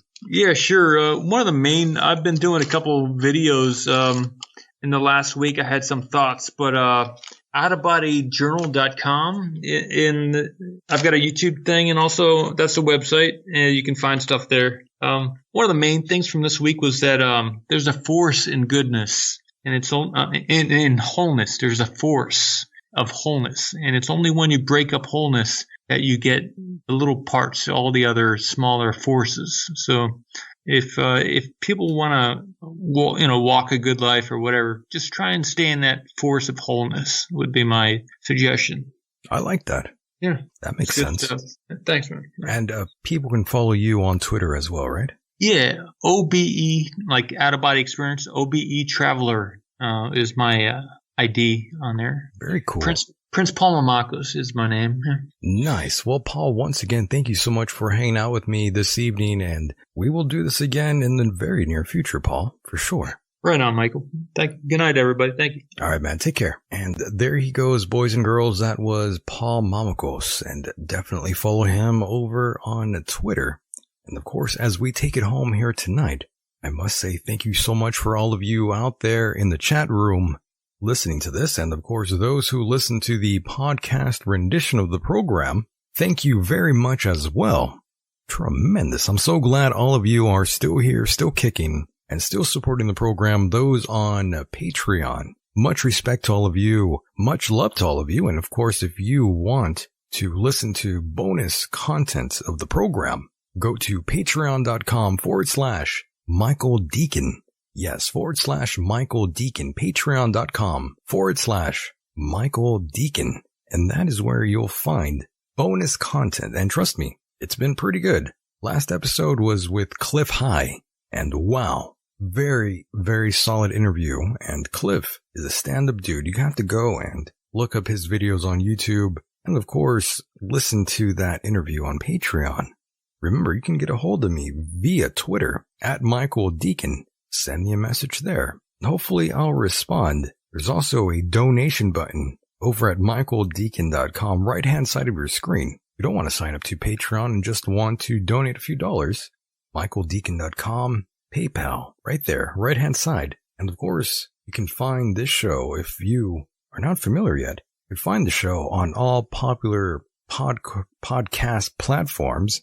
Yes, popular media platforms all over the interwebs, such as iTunes, Stitcher, Google Play, and Castbox, which I prefer. International listeners out there, thank you so much for your support yet again. Been a pretty fun episode this time. I do want to thank Mr. Paul Mamakos and Jay out there. And of course, our first guest, Lorgen. What a show that was. Stay safe, everyone, no matter where you are on this island Earth. I'm Michael Decon. And with that said, the world is a mysterious place, and life itself is a mystery. Until next time, good night, everybody.